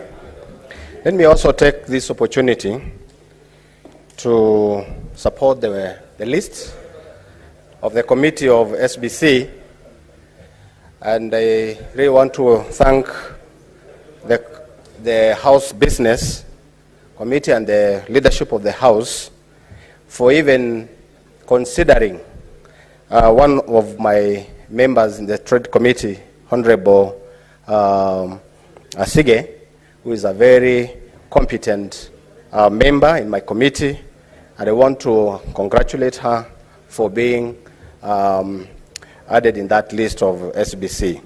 Honorable Speaker, I also want to take this opportunity to talk about the issue that has been discussed in different occasions, particularly in my county, where the utterances of the governor of Nyeri has been a very motive issue in my county and the nation, particularly on the utterances that is talking about the Maasai community, and this has been a very big issue that might bring issues within communities. But I thank the Honorable Governor for apologizing on that statement.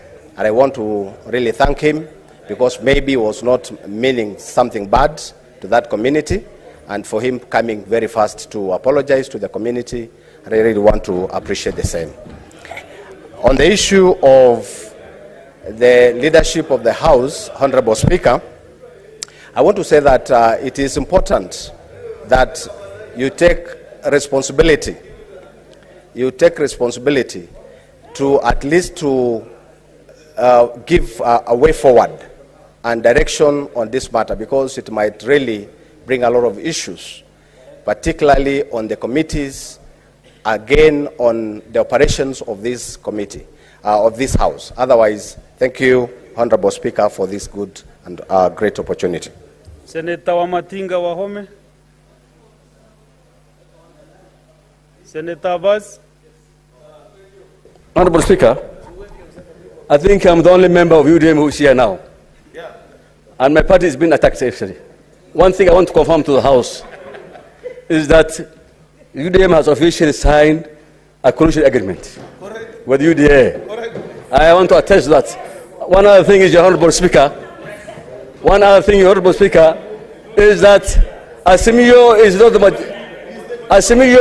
majority leader. Honorable Speaker, order. Defend me from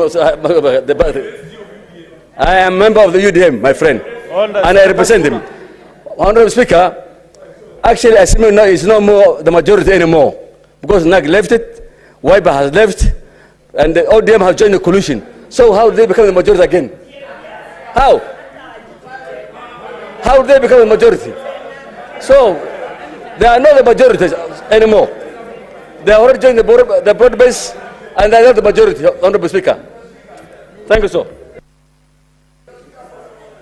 Next is Senator Mwaruma Jones Mwashusha.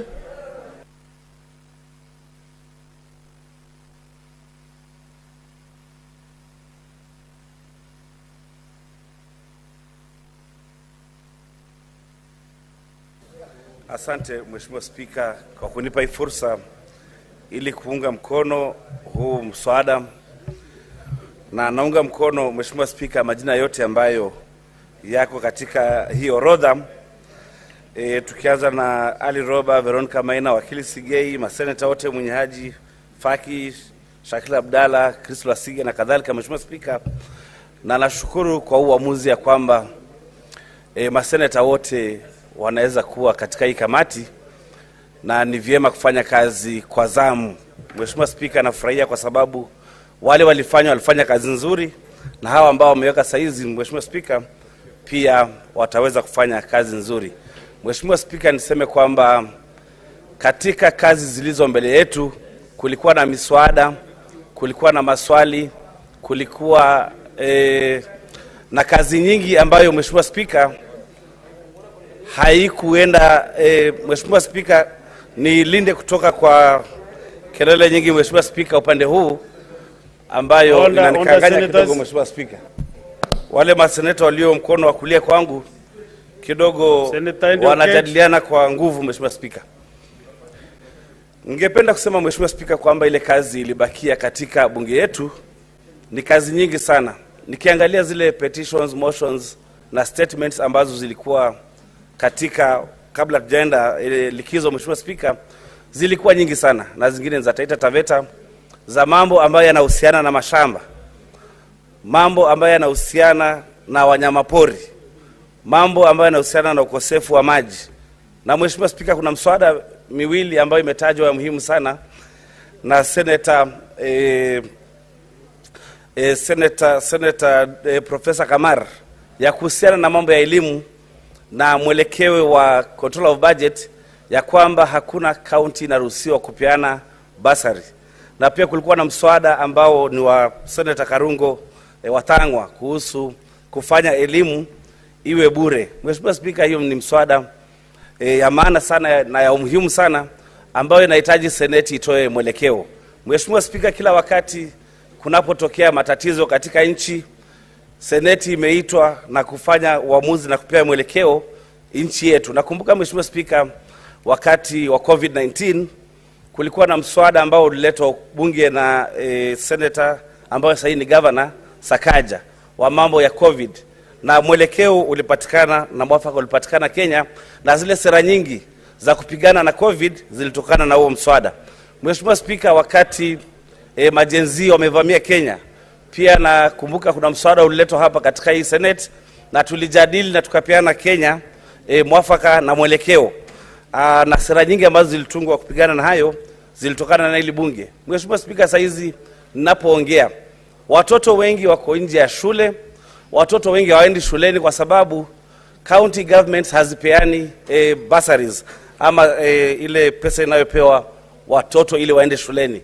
Kwa hivyo tukiweka kipaumbele hiyo mswada miwili ya Profesa Kamar na Profesa Karungo Watangwa, tukijadili, Kenya pia itapata mwelekeo kama kweli magavana wanaweza peana bursaries ama itangojea mpaka mambo fulani fulani yafanywe na mikataba fulani kati ya serikali ya kitaifa na serikali ya kaunti. Hiyo mikataba ifanywe ili watoto ambao wanatoka famili maskini wanaweza pata zile pesa za kwenda shuleni. Mheshimiwa Spika, pia kuna mswada ule ambao ni muhimu sana wa constitutional amendment ama kubadilisha katiba ambayo imetajwa tayari, ya kuweka NGCDF katika katiba, ya kuweka NGAF na Senate Oversight Fund katika katiba. Mheshimiwa Spika, nafikiri ipawe kipaumbele ili tujue mwelekeo kwa hii mswada, na naunga mkono huu mswada. Mheshimiwa Spika. Senator Waume wa Matinga, you want your intervention? What yes, is it? Thank you very much, Mr. Speaker. I rise on order 109 to request the mover to be called to reply. Thank you, Mr. Speaker. Is that the mood of the House? Yes, yes, it is. It is. That's the mood of the House. That is the mood. That is the mood of the House. I'll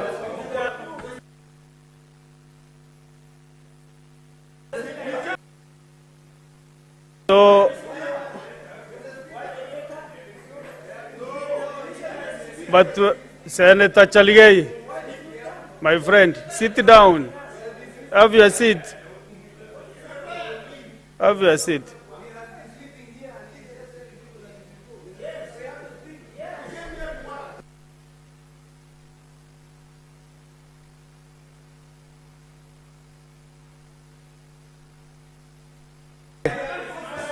Okay, Senator Karongo, 2 minutes.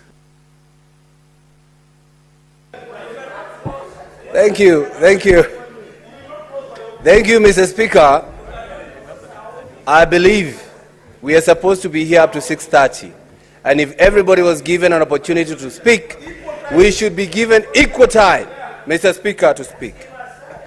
As I stand here, I stand to support this motion, Mr. Speaker. And the reason why I'm supporting it, Mr. Speaker, at the back of my mind, I do know that anybody or any senator can be a member of this committee. But I feel easy when I look at the membership of this committee as selected, Mr. Speaker. And especially one, Senator Christo Asige, Mr. Speaker. The reason why I'm saying that is because, you know, in the previous session, when this house was visited by bad spirits, what the Zulu would call Tokoloshe, the Tokoloshe skipped Senator Christo Asige, Mr. Speaker. So I believe when she's there, Mr. Speaker, she will stand with the country and with the Senate, Mr. Speaker. Mr. Speaker, as I conclude, I would want to assist you, because I do not understand why this House is talking about the minority and the majority. And that issue is not before us, Mr. Speaker. But I want to assist you. If it was to come properly before you for that question, remember Azimio and Kenya Kwanza formed broad-based government. So they are actually both of them the majority, Mr. Speaker. I would want you to understand that. What you should be doing is paving the way and creating the way for the new opposition, that will be coming, Mr. Speaker, when Wamunyoro party will be coming to this house, Mr. Speaker. So what I'm trying to tell you, Mr. Speaker, we do not have a minority, Mr. Speaker. In this house, we do not have a minority. There are only two coalitions.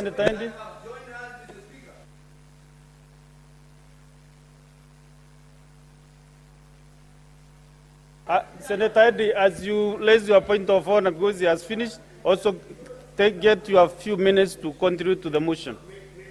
Mr. Speaker, I beg of you that you don't give me 2 minutes, because I had come here. I said take few. Okay, few is okay. Few is okay. So help me with the clerk so that they don't put light on my, when I'm speaking, there's no few in that light. That light is very serious.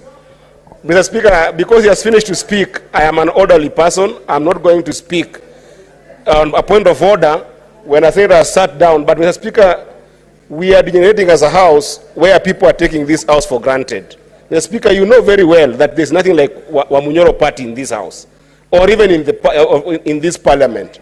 If there is, let the senator for Kiambu resign as a senator, go and vie on his Wamunyoro party, whatever party he wants, and then come back to this house. But he cannot make this house degenerate into some silly jokes that don't make sense. We are in a very serious Senate of Kenya that we must respect and take very seriously. Now, Mr. Speaker, before I start,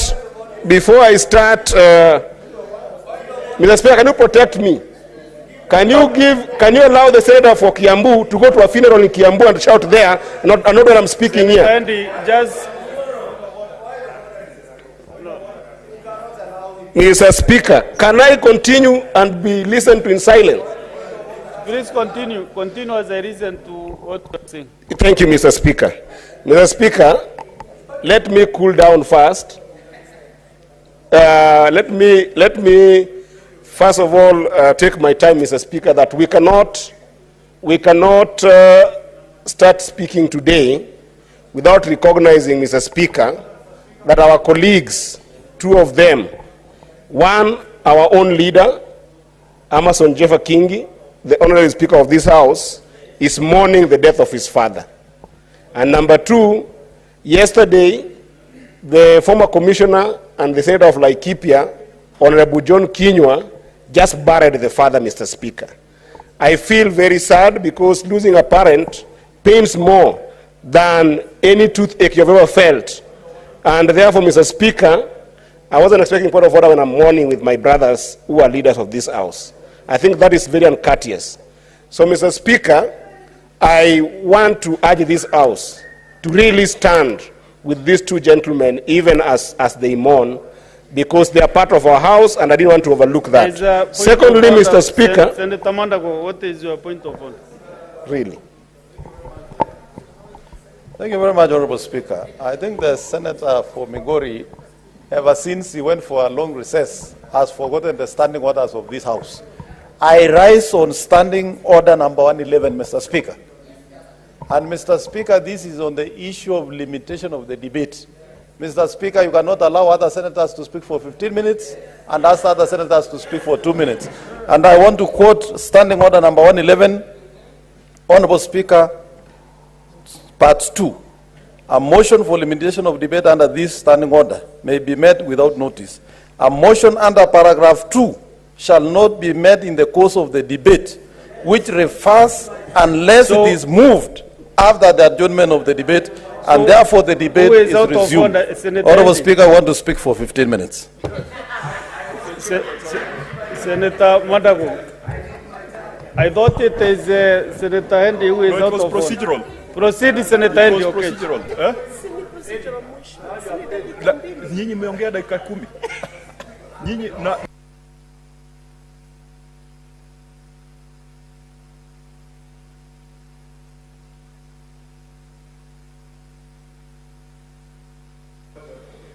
Mr. Speaker, thank you once again. Certainly, I wasn't out of order, Mr. Speaker. I think that the Senator Senator Mandago had personal issues with your ruling, and I think that we can sort it when he approach you. I'm not out of order.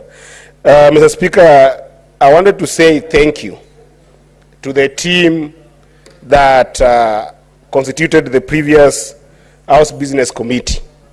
I think they have done an excellent job, and they have really made this House work in the last session. And Mr. Speaker, I hope that the proposed new House Business Committee will actually borrow a leaf and glean some morals in terms of discipline, passion, and commitment from that previous committee. And Madam Speaker, I wanted to say that this committee indeed is a very vibrant committee, if it's constituted as is, apart of course from the question that the senior counsel, Commissioner Mogeni, did raise on the issue of which side of minority and which side of majority do they come from, because you can be unbalanced depending on how you look at it. But that notwithstanding, Madam Speaker, I must say that the people who have been proposed here, the senators who have been proposed in this committee, are men and women of true valor and towering spirit to work. Of course, starting with our own Senator Christopher Sige. Madam Speaker, we know the zeal that Senator Christopher Sige brings into this House, and we know the commitment that she brings. And I really am excited to see in this committee. Madam Speaker, if you also look at my own chair of Finance and Budget, indeed, Ali Roba, the Senator for Mandera, is a very industrious but also very diligent senator in this House who has served really well as matters of finance and budget. And Madam Speaker, I don't want to mention all of them because of pressure of time. I'm keen that all senators get equal time, but I do support and endorse this committee regardless of the contention that we still have on the majority versus minority side based on the court. But Madam Speaker, allow me to request that I know that all the senators who came before me have emphasized the urgency and the need to focus on legislative pieces that we must bring to this House. But I wanted to urge us that this House does not only look at legislative work. We are indeed a house of serious oversight, oversighting we're oversighting 47 executives.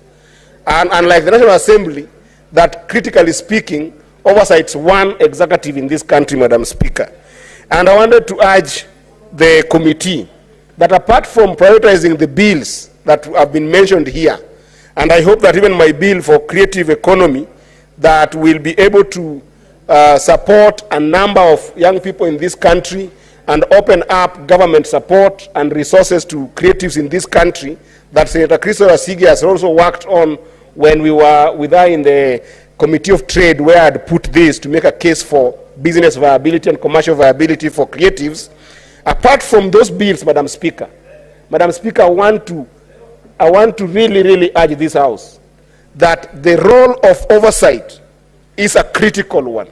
And there are a number of reports from respective committees that have come to this committee, House Business Committee, that have not been dealt with, Madam Speaker. And some of them are so critical that yesterday, Madam Speaker, we spent our time in Migori County with finance and budget, which you are going to receive their report from where we came from in Migori. And Madam Speaker, we realize a lot of leakages in government resources and county resources, to the extent that, Madam Speaker, the issue of voiding that is happening in this country by governors, that the pending bills that we have seen rising from voiding payments that are supposed to go to contractors, Madam Speaker, is a problem that we are dealing with, not only in Finance and Budget Committee, but even in CPIC, where I sit, Madam Speaker, we have dealt with serious issues of pending bills, including over 80 billion, Madam Speaker, that is owed to different pension funds by different counties. I don't think that legislative pieces can go above those oversight issues. Madam Speaker, yesterday when we were in Migori County, we realized something that is very sad. The governor showed us, and this report will come to the House, the governor insisted to us that he had paid 1.1 billion in the last 1 year. And Madam Speaker, that county has got 1.7 billion worth of pending bills. When we reached out to COB, because there's no way a governor would pay any money without requesting money from the COB. When we asked the COB how much of worth of pending bills has the governor been able to do requisition for in the last 1 year, we got that it was 356 million. Meaning that the governor was telling the committee that 800 million worth of pending bills, the governor either paid from his own pocket or did not requisition from the COB, Madam Speaker. And his officer had the audacity of facing the committee, chaired by the able former majority whip, Senator Boni Aluale. He had the audacity of facing Boni Aluale and telling him that there is something called direct invoicing. Direct invoicing, Madam Speaker, is where you have sent invoice to COB for suppliers, and they have given you money to go and pay those suppliers. Then when you get to IFMIS, you do another invoicing. Madam Speaker, this committee must prioritize those reports so that for once and for all, we must deal with the issue of direct invoicing, Madam Speaker, because that is where billions of money are being wasted by governors, Madam Speaker, to the extent that, Madam Speaker, this last weekend, you have seen the arrogance of governors who have taken so much money that we saw in Kakamega, almost 10 people dying in a funeral because governors have become a point that they have taken so much money from the public coffers that they are gagging senators that they cannot oversight with goons, so that anybody who speaks against any governor, the next thing you hear, they have hired goons, they are fighting senators. Madam Speaker, we are out from the Finance and Budget Committee, and I'm out as a senator, that we are going to confront these governors regardless of the money that they have in this country. We cannot have a country, Madam Speaker, that people loot from public property, and people loot from public projects, and people loot from public coffers, and then they use the same amount of money to go and confuse our people to start fighting among themselves. The people they are giving 500 shillings to fight us who are oversighting and to abuse us on Facebook, Madam Speaker, and social media, the same people, when you go to their villages, there is no water. When you go to their villages, people are dying out of Panadol when they have got very good medical care, Madam Speaker. So I want to urge this committee to go and strongly work on those reports by PAC, by Finance and Budget, by CPIC, and this committee must bring those reports to this house so that if there is need to go to somewhere like Migori County, where we cannot track a number of projects, and I can tell you, Madam Speaker, I have data, and those reports are with the committee. We need to debate those reports in this house and make sure that we can even form special committees together with our partners. We have got very strong partners in this house. We have got the EACC, we have got the Auditor General, we have got the IG of Police, we have got the COB. Let all these partners go to Migori and look at these projects, and go to Isiolo and look at the projects that that have been cleared in billions, and go to Muranga and look at those projects. Go to Kisii, look at those projects. Go to Mombasa, look at those projects. Because if we don't do that, Madam Speaker, and tighten the issue of oversight in this country, Madam Speaker, we are facing demagogues and hegemons in names of governors who have become comfortable that they can loot public property and public money, and senators will do nothing. The reports of the Senate are the most critical things that you must work on. Madam Speaker, as I finish, there is the question that has come here, Madam Speaker. And I think that I want to urge your seat, Madam Speaker, that don't take it lightly. Just go, retreat, and be able to make a proper pronouncement on the judgment that was shared by the court, Madam Speaker. Because when you look at the Constitution, Madam Speaker, on the issue of presiding in Parliament, that gives you the power to preside over us, Article 107 of the Constitution, Madam Speaker, it says that in a joint session of Parliament, the Speaker of the National Assembly shall preside over that joint session. Then the Speaker of the Senate shall deputize the Speaker of the National Assembly. When you go further to 108, Article 108, where now it defines party and coalition of parties that shall come as majority or minority, it only gives that power and that designation to the National Assembly. So, Madam Speaker, you must seek for an interpretation, whether from your chair or from the courts, of what does Article 108 and Article 107 mean for this house. Because if we take it lightly that this is a drama and a joke that the former minority side is doing to the former majority side, then we are not serving the nation. It is my understanding and my view of those two articles that the moment National Assembly Speaker has pronounced himself or herself, given the context of Article 107, that the majority party or the majority coalition is one side, then that applies to the Senate. And the reason why I'm saying this, Madam Speaker, is because election day is when those majority and minority parties are determined. There is no any other election after we are seated in this house. And therefore, this question of some post-election coalitions that have come here and there, some of them we haven't seen any documentation to the effect. I want to urge you, Madam Speaker, that you can be able to help us be able to criticize, question, interrogate, engage with court orders. I saw Madam Gloria and the senator who was nominated Senator Gloria, Madam Speaker, contributing in this house. Yet, Madam Speaker, there was a court order that came on the basis of decisions that were made by this house. It was a decision that was made by this house that Senator Gloria was suspended for 6 months. I understand that maybe there's a potential that Senator Gloria might have gone and appealed against that court order.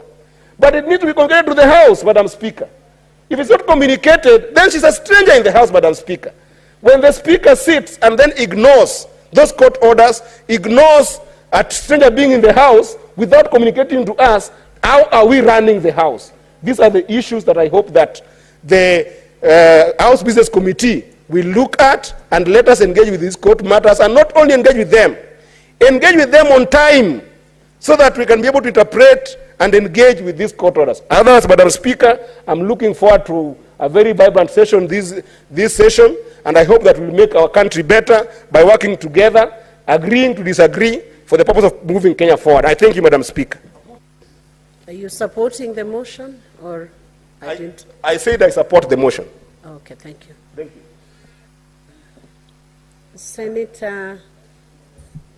Senator Oburu Odinga is the next.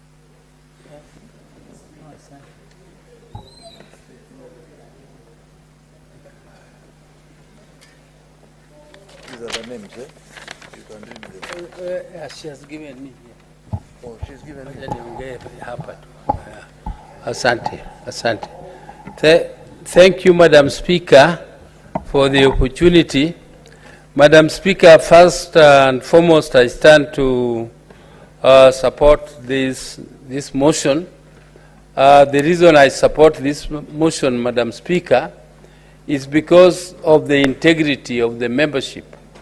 The people who have been elected here, some of them are very experienced, like Ibrahim Roba. If you look at Roba, has been a governor, he has been MP, and he has a lot of experience. And all of them, you look at you, Madam Speaker, your background and your experience in politics, having been a Secretary General of the ruling party, and so on. Madam, you are fit to guide us. And I don't want to describe every member, but Madam Speaker, I support this motion and support the membership which has been suggested. But they have an onerous task that this committee which is being proposed here has an onerous task to move our things forward. Madam Speaker, I'm quite concerned that the National Assembly has become a graveyard for legislation which is passed here in the Senate, and they go there and they find a slaughterhouse there, and they die there. Madam Speaker, I don't know whether fighting them will be the solution, but I would have suggested, Madam Speaker, that when you are elected to this onerous position of the House Business Committee, you should develop some relationship with the National Assembly. Help us to create an amicable atmosphere where our motions and our legislation does not stand as cattle to be slaughtered in the National Assembly. Madam Speaker, I hope that this committee which is being given this task will this time make sure that one of our most important functions, which is to make legislation, and Madam Speaker, I've been in this parliament for a long time. I'm very, very pleased with the pace at which Senate is processing legislation. The Senate is doing its work, and it is doing it very well. There is quite a lot of legislation, very important for the country, which are passed here, but they never see the light of the day. They are killed at the National Assembly. And I hope, Madam Speaker, this will be taken seriously and something will be done about it. And Madam Speaker, secondly, I don't want to comment much because when I came in here, I was not whipped by my whip. He did not tell me that we are taking over the leadership on this side. So I went and sat on the other side. But Madam Speaker, what I can say on this is that if you see that something is happening in the National Assembly, that thing directly applies to the Senate. Because, Madam Speaker, all of us know that the ruling about the leadership in the Assembly is exactly the same as ours here. So I don't know whether we want to wait also for the Senate to go to court and get a similar ruling, or ukiona mwenzie akinyolewa, we chako pia ukitie maji. Yes. So that we don't waste a lot of time again going to court. Let us move, because this country is ours all, and what we want to do is to move things on oversight. We are doing the same job. Whether you are in minority or in majority, you are supposed to do oversight. You are not supposed to be defending the executive when they go wrong. Everybody is supposed to be on the same page, and when the government does something which needs support, it is supported by everybody. But when they do something which requires criticism and openness in speaking, everybody is supposed to speak the same. There should be no division in that matter, because our role of oversight is the same. They don't say that it is the minority or the majority who will do the oversight on the government. There is no such a line that majority or minority are the ones who are supposed to do oversight. It is the whole Senate, it is the whole Parliament. It is our job to do oversight on the executive. So, Madam Speaker, I hope that this matter will be resolved, because what is happening there in the National Assembly is exactly happening. If the court said the party leadership, our Speaker is also a leader of a political party. But anyway, we are not discussing our Speaker. So, Madam Speaker, I withdraw that one. But I want to say, Madam Speaker, thank you for withdrawing. That is the correct thing to do. I want to conclude by saying that I support this motion, and I want to urge our people who have been appointed there to work well and create an ambience, an amicable relationship with the other house, so that we find an amicable way. They also need us, because they now want that they want us to support them in CDF, which has been declared unconstitutional. Let us support them, but also get something from them. If it is killed in courts, it is not us. Let us get ours, which is legitimate, but let us support theirs, which is illegitimate. Let it be killed elsewhere, not by us, so that we can. It is give and take. It should be give and take. And I hope our people will do the necessary diplomacy to make sure that we gain from some of these positions. They require us as much as we require them. Thank you very much, Madam Speaker. Senator Kisang.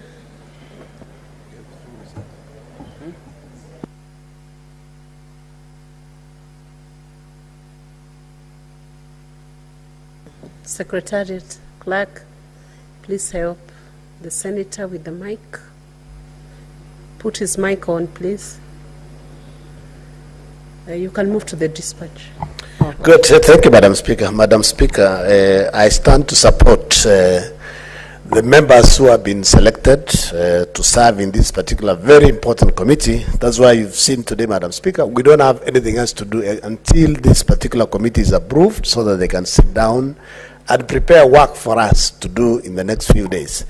Madam Speaker, I know in the last 3 sessions, we've had issues, especially in terms of quorum, when it comes to division, Madam Speaker. So I am urging this particular committee to give guidance and also advise members that we can agree that every Wednesday afternoon or alternate Wednesdays is a division sitting, so that members know from the word go. You don't have to be whipped by anybody. You know, Wednesday afternoon is division time, so that we can dispose most of the bills that have been on the queue for long on the division, Madam Speaker. Madam Speaker, it's also important for the whips to engage the members, tell the members when their very important businesses are coming to the House, so that members can whip themselves and come to the House during those particular divisions, Madam Speaker. Madam Speaker, I know we had a retreat in Naivasha and we engaged, including the formula that is coming up in the course of this year, Madam Speaker, and we spoke and said there are several counties that are just paying salaries, Madam Speaker, and we need to see how we can help them so that they can get additional resources, so that they can do some meaningful developments in the county, Madam Speaker. Because if you see, like the 10 I said, Madam Speaker, basically apart from paying salaries, they are building ECDs and buying medicine, but there is nothing meaningful that are happening in those particular counties. And we'll be lobbying members in this house so that, we leave our emotions, so that we ensure that the stability fund of about 12.5 billion, Madam Speaker, is allocated by Treasury, so that eventually within 2-3 years, the other counties will get enough resources to do something that can be seen, so that we know devolution is working for all of us, not just for the big boys, Madam Speaker. Madam Speaker, I want to touch on what our colleagues have said. At least, this is the first day, and we've been out for the last maybe 60, 70 days, Madam Speaker. And let the form Azimio, because as far as I know, Madam Speaker, there is no Azimio. Now Kenya moved out of Azimio, Madam Speaker. It's now called BLP. Wiper is out of Azimio. ODM basically is part of us now. We are in a broad-based government, Madam Speaker. So let our colleague enjoy maybe the honeymoon for today to come to this side. So I believe by tomorrow they should be able to move to their side, because they have enjoyed the half-a-day honeymoon that they've had this afternoon, Madam Speaker, because I don't think they are serious by coming this side. They want to enjoy, and at least appear tonight in the news that the former Azimio, which is not there now, have moved to the majority side. Madam Speaker, I want to ask, it's only that Sifuna is not here, it is simple maths. Honorable Mukeni said, after election, UDA had 22 senators, and then we had 2 more from our sister, Fort Kenya, and another one. They became 24. And then after nomination, we're still the majority. If you see your brother getting a second wife, it doesn't mean that you have a second wife. So I don't know why they are saying, because Azimio was declared as the majority in National Assembly, by extension, the senior brother also should have another wife. So I don't think that is true, Madam Speaker. That's just a joke that these guys are, simple maths.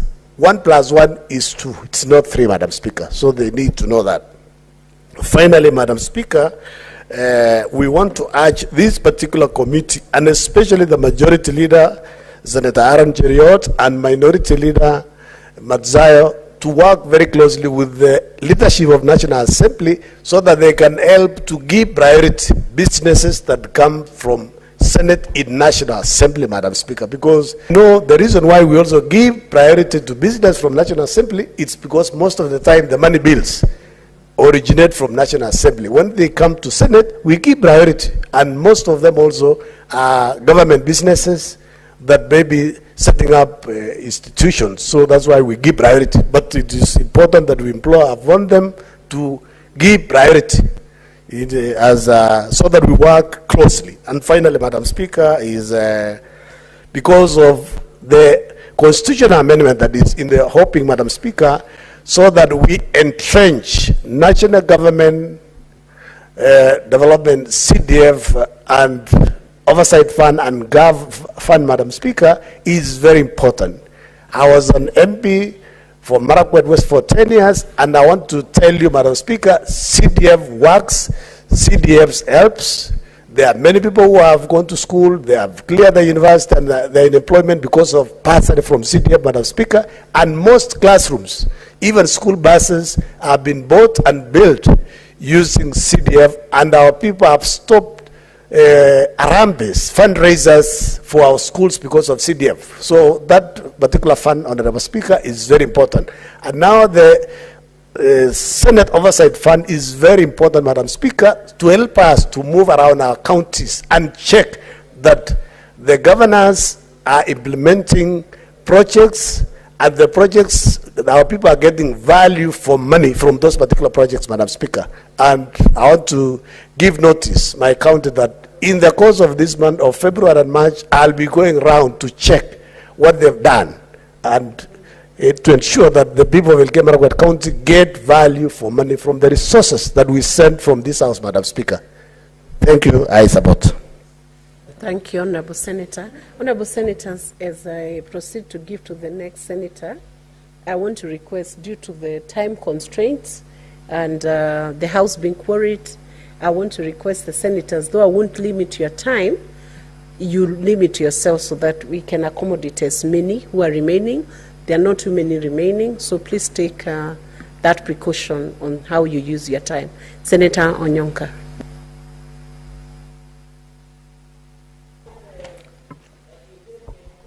Thank you. Senator Cheradige, you want to believe you're on that side?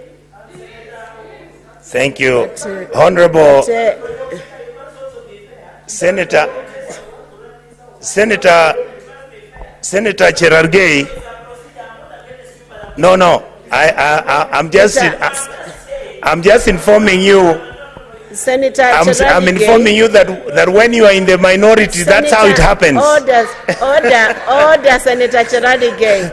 Senator Cheradige, order, Senator Cheradige. First of all, Senator Cheradige, are you listening? Senator Cheradige, the chair is speaking now. Excuse me. Senator Eddie, resume your seat. Excuse me. Senator Cheradige, I am speaking now as the chair. First, you did not have the platform because the chair had not granted you an opportunity to speak. So raising your voice against Senator Onyonka will be out of order. So let's have Senator Onyonka proceed. There is no ruling by the Speaker on which side of the House you should be seated. You invited yourself to sit on the minority side. Thank you, Madam Speaker. We proceed now. Thank you. Madam Speaker, I wanted to say that my brother Cherargei, I welcome you to the minority side. That is how we usually feel. We are extremely uncomfortable sometimes, but now you can feel how we feel. Madam Speaker, I would like to continue by saying that let Senator Onyonka be heard in silence. I have given directions, Senator. It will be taken after. Senator Cheradige, it will be taken after. Senator Cheradige, I've given directions. Proceed, Senator. Thank you, Madam Speaker. I wanted to say that Mr. Cherargei, as his, he fears what I might say. I caution you to be orderly. But you are a brave man. Like I saw today, you spoke brilliantly about Sakaja. Allow me to also say something about Sakaja. Senator Onyonka, proceed. Thank you, Madam Speaker. Honorable Cherargei, with all due respect, please allow me to proceed. I cautioned you the first time. You are getting out of order. Thank you. Thank you, Madam Senator Speaker. Onyonka, I wanted to thank everybody in this House who, for the last 1 year, has been in this House deliberating and discussing the critical issues. I'm happy that most of our members have come back to this House and they're well. Mr. Speaker, Madam Speaker, what I wanted to mention to my colleagues here, and in this case, I am not going to indulge myself on the legalese of this issue that has been discussed here, but I want to give a very small story. Madam Speaker, in 2007, when we ran for elections, if Kenyans can remember, the House was actually in a stalemate. President Kibaki had 100 members of parliament, and the ODM side had 100 members of parliament. During that time, the only outside vote, if I can use that in quotes, was my vote, which was under a party called PDP. We had actually signed a pre-election agreement with ODM, and that is the reason why my vote was accepted. How this will be interpreted as we move along, I don't want to engage it, But I can tell you, Madam Speaker, it feels so sweet to be in the majority side. Number two, it is true that our job is to oversight. And this year, I want to say, Madam Speaker, that I personally have learned a lot. I have visited different parts of Kenya, and I've seen a lot. I want to request this to my colleagues in this House, and especially the Speaker and his team and the leadership. Many Kenyans want this House to travel outside Nairobi. Many Kenyans, everywhere we've been. Yesterday we were in Migori, Madam Speaker. You should see the excitement of the public, to see the Hansard officers, the clerks, to see how we interrogating the reports of the Auditor General, Control of Budget. I mean, it's such a beautiful and wonderful experience on devolution that we were even engaged with members of the County Assembly of Migori. They were really averse and knowledgeable with the issues affecting their community. I really want to beg my colleagues that let us change the style. Madam Speaker, I hope I will come and have a chat with you or the substantive speaker, that we can actually hold these hearings with you as the speaker sitting in this house, and yet we, when we travel out of here, we can be on Zoom and we can continue debating on the matters which have come public good, or matters which are to do with whatever that we are discussing in this house, so that we can visit the areas we have not visited. I know we have gone to Isiolo, we've gone to Mandera, we've gone to Nakuru, we've gone to Kisumu. There was a time we went to Turkana, and when you visit these areas, you see what the public expectation is. Madam Speaker, I would also like to see that it was good to be in Naivasha, because we are beginning to discuss the issues that matter. And I would like to state it here, because many of our colleagues keep on hiding this thing behind their backs. Yes, you want to legalize CDF, but yes, you must legalize the Oversight Fund for senators. Yes, you want to legalize the NGAF and Women Fund. Yes, you must legalize the Ward Fund, and you must give members of the County Assembly money for oversight. That is the way we are going to. And also, Madam Speaker, since the law says that the role of a member of parliament is to oversight, but you have given him the role of implementation, the Senate also must be given the role of implementation. The reason is, don't tell me that it's only me as a senator who can oversight the governor, but the member of parliament has nobody to oversight him, because he's now the implementing officer. The NGAF money is being utilized for implementation of projects, because the reality, Madam Speaker, is this. Many people think that we need that money for whatever. No. We go to the village. We were all elected. For example, Madam Speaker, I'm elected with the governor of Kisii and the women rep of Kisii. The governor has money which he's using to do projects in the county government. The women rep has money which she's using at the county government. Why am I not having the money as a senator? We must interrogate these issues, and we must be honest, so that if we say get rid of CDF, give members of parliament money for oversighting projects which are done by the national government. If you want to keep the senators, give us oversight funds which will make us oversight the governors. Figure out how you are going to organize oversighting by the women rep, because it can either be done by the member of parliament or by the senator. These are the issues that many of us have been raising about why our system is broken. The reason why we say that our system is broken is that we have too many sections, and that's why Kenyans are actually very uncomfortable allowing more money to either be given to senators or even members of the MPs or members of the county assembly or women reps. Why? Kenyans do not want too many of our hands on this public money, because we are irresponsible, we are unable to manage it, we are doing crazy things with it. If you see some of the money that is at the county governments, Madam Speaker, you'll be shocked. But even when it looks like it is nearly a matter that we can give up on, I want to encourage my colleagues in this house, let us make sure that we participate and make sure that our country becomes better. Let us persuade our governors that we are not, in our oversight, like I heard somebody say, oh, senators are trying so hard to become governor. Madam Speaker, like me, I wouldn't care to be a governor, by the way. Some of us don't care. Some of us just want to serve the public well, make sure that if anything, we at least leave some good name behind. And finally, I would like to say, I heard my brother Eddie talking about Gloria Oroba. I believe that matter, brother Eddie, was sorted out, and don't make Madam Oroba become very upset and obtuse, because she's in this house legitimately, and I believe that she continue doing a good job. Madam Speaker, I'd like to say I support the motion, and I hope that my colleagues and brothers in this house, whatever that happens, whatever interpretation that happens, I would like to persuade all of us here, and this is my experience as a long-time serving member of parliament and indeed now in the Senate. At the end of all this, we are still brothers and sisters in this republic. We don't have any other country to go to. Thank you, Madam Speaker. Thank you, Senator. Senator Cherargei. Patience always pays. And you must learn to be patient when other senators are also submitting. Proceed.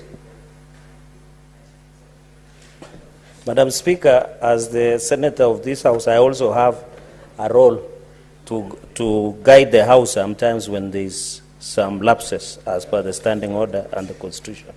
Madam Speaker, let me begin by saying I want to support the House Business Committee membership. Although the majority leader, my simple advice to him is at least in future to rotate membership. I saw you have brought in Crystal Asige, brought in Shagila Abdallah. Is it senator, nominated senator from Lamu? I think so. And a number of colleagues. I think in future, majority leader, so that people can learn, at least let us have rotational way of doing membership so that we can, except, no.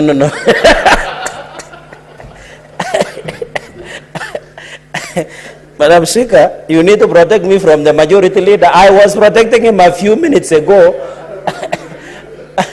Madam Speaker, I was protecting majority leader. Until you started reprimanding him. No, I was just saying as a way of learning, Madam Speaker, and I was protecting majority leader when he was under Siege a few minutes ago. But that was my advice, because me and majority leader have been here for some time, and Senator Kajwang, we thought, we have seen, I think in the last session, even he told us, and I remember, I'm using majority leader's words, when we were forming impeachment committees in the last session, he insisted for rotational. So I was just saying, in future, we see how we can do. I don't doubt your capacity, Madam Speaker. I know you have all the time in the world after you left being SG. I know you have the requisite experience, Madam Speaker. And therefore, I have no doubt alongside your colleagues. My only plea to you is that let us prioritize the business of the Senate. Number one. Number two, Madam Speaker, let us also be factual. We have raised, even in the running of this House, on many occasions, even issues of comfortability. I'm happy you have changed even cameras in the House, which moves the quality of transmission has improved. I can see there is many renovations and construction in the House. New books have been bought.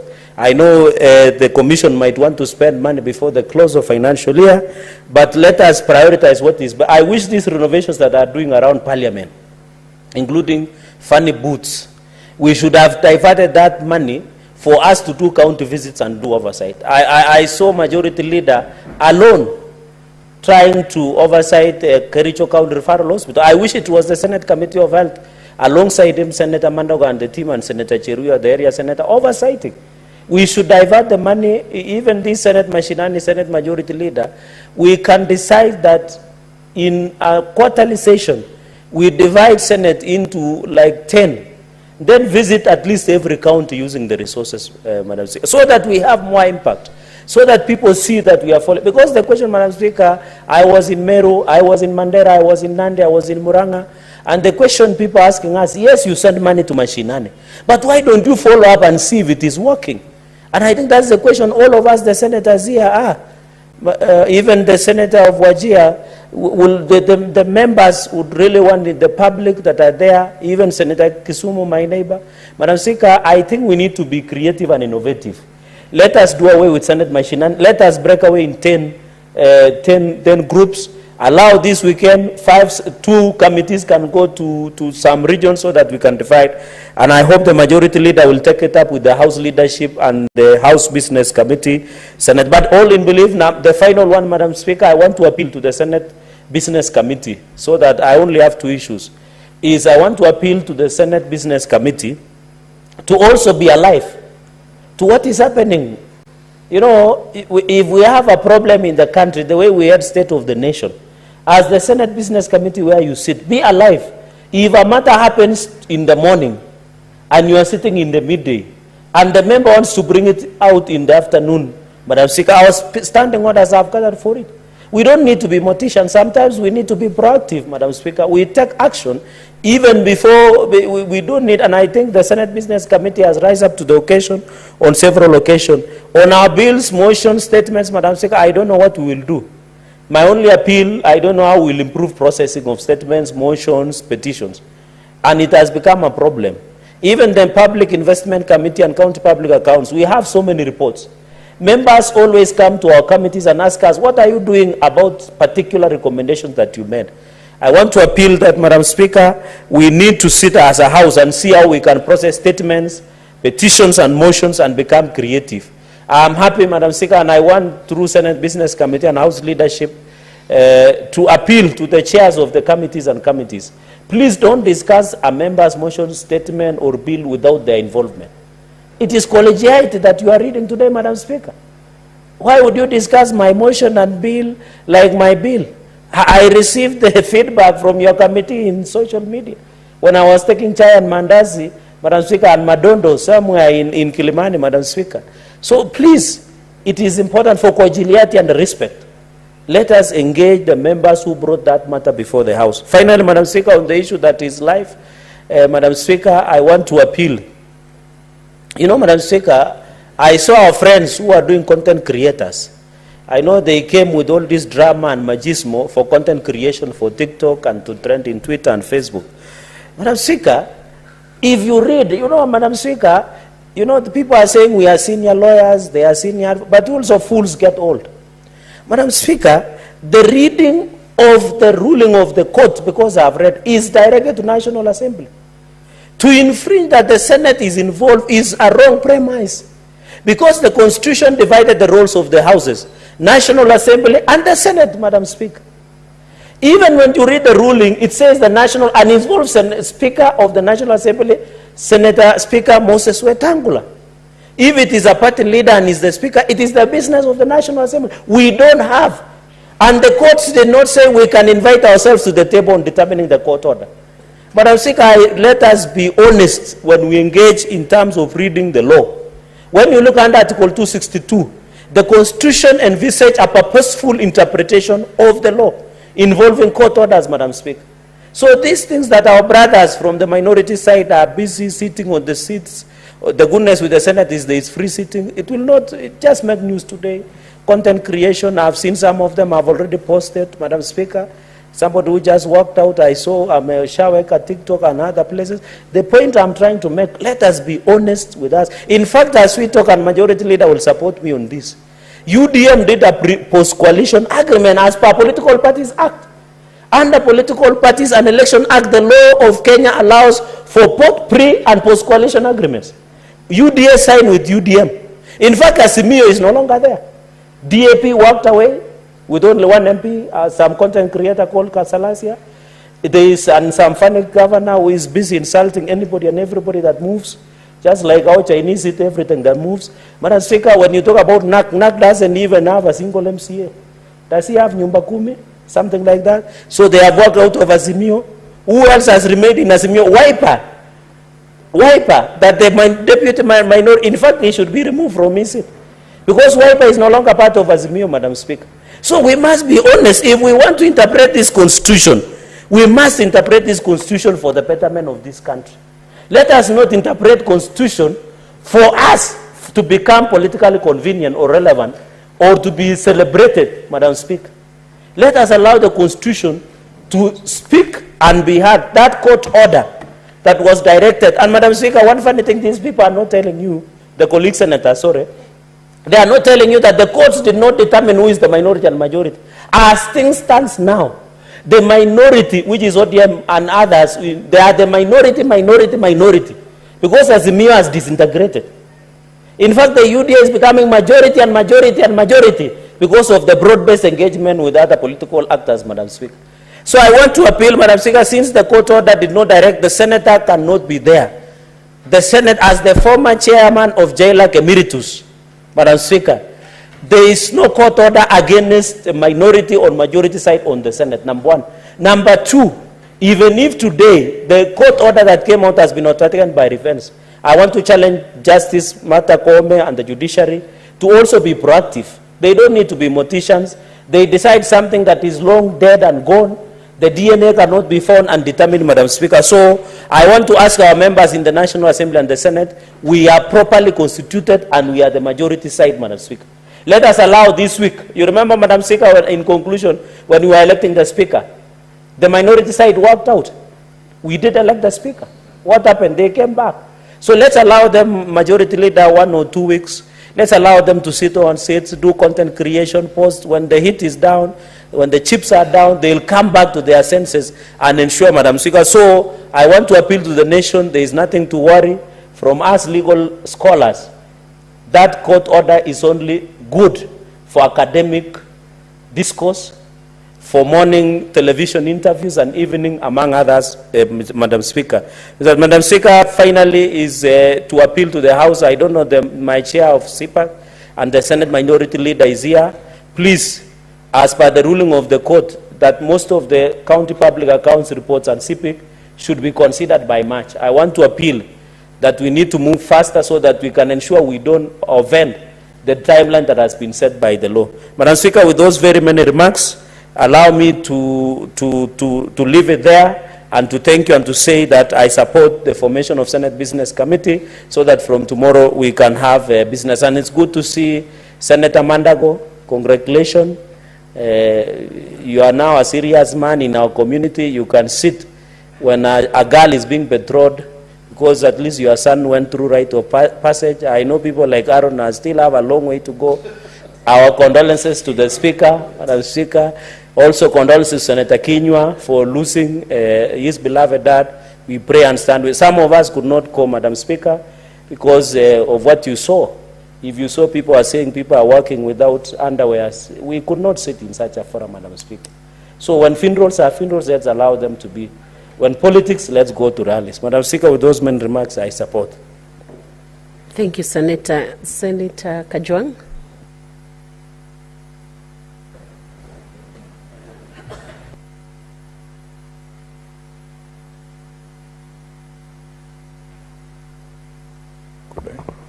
Madam Speaker, I've sat here with typical patience.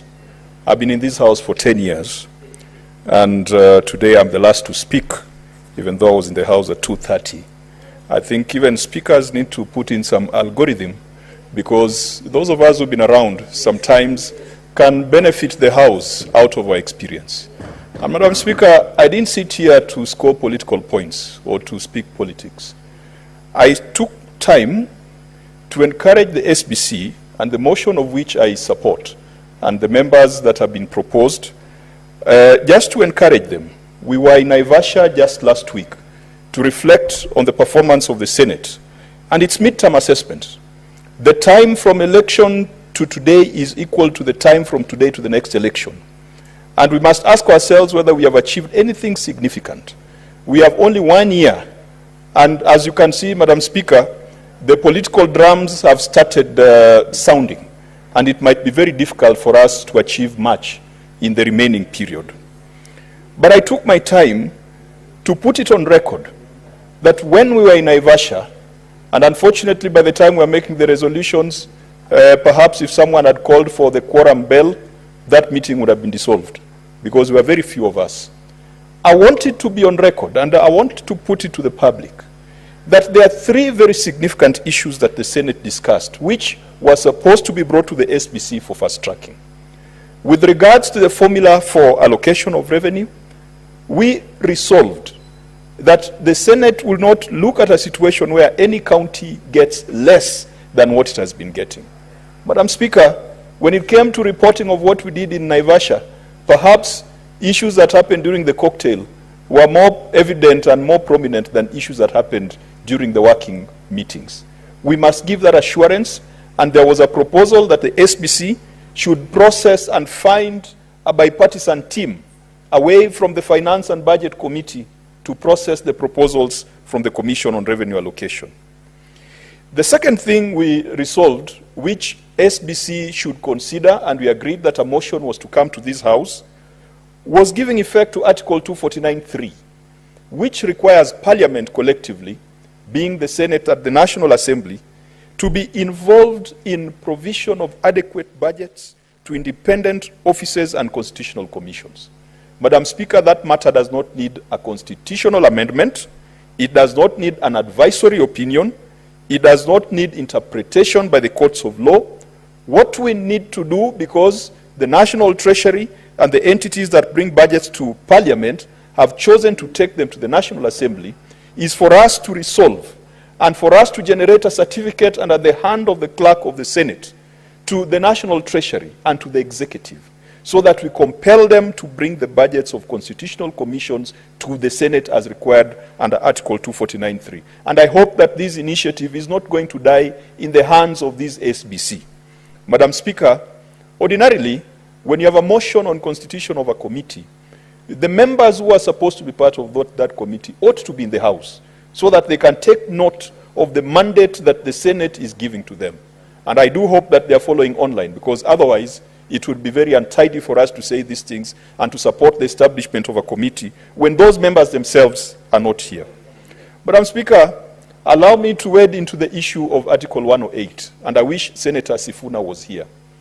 I agree with Senator Sifuna that Article 108 only talks about the minority and majority leadership of the National Assembly. And Madam Speaker, this is where history sometimes is important. Every time we had a problem with the other house, many a times, the leader of majority in that house, who now happens to be a member of the cabinet, that is the Honorable Adendwale, kept reminding us that the majority leader and minority leader of the Senate is a useless and non-existent position. Correct. He said that those positions are unconstitutional. And in his reading of the Constitution, the plain reading of Article 108 only provides for the leader of majority and minority being drawn from the National Assembly. Madam Speaker, we have known of this since this Senate was established.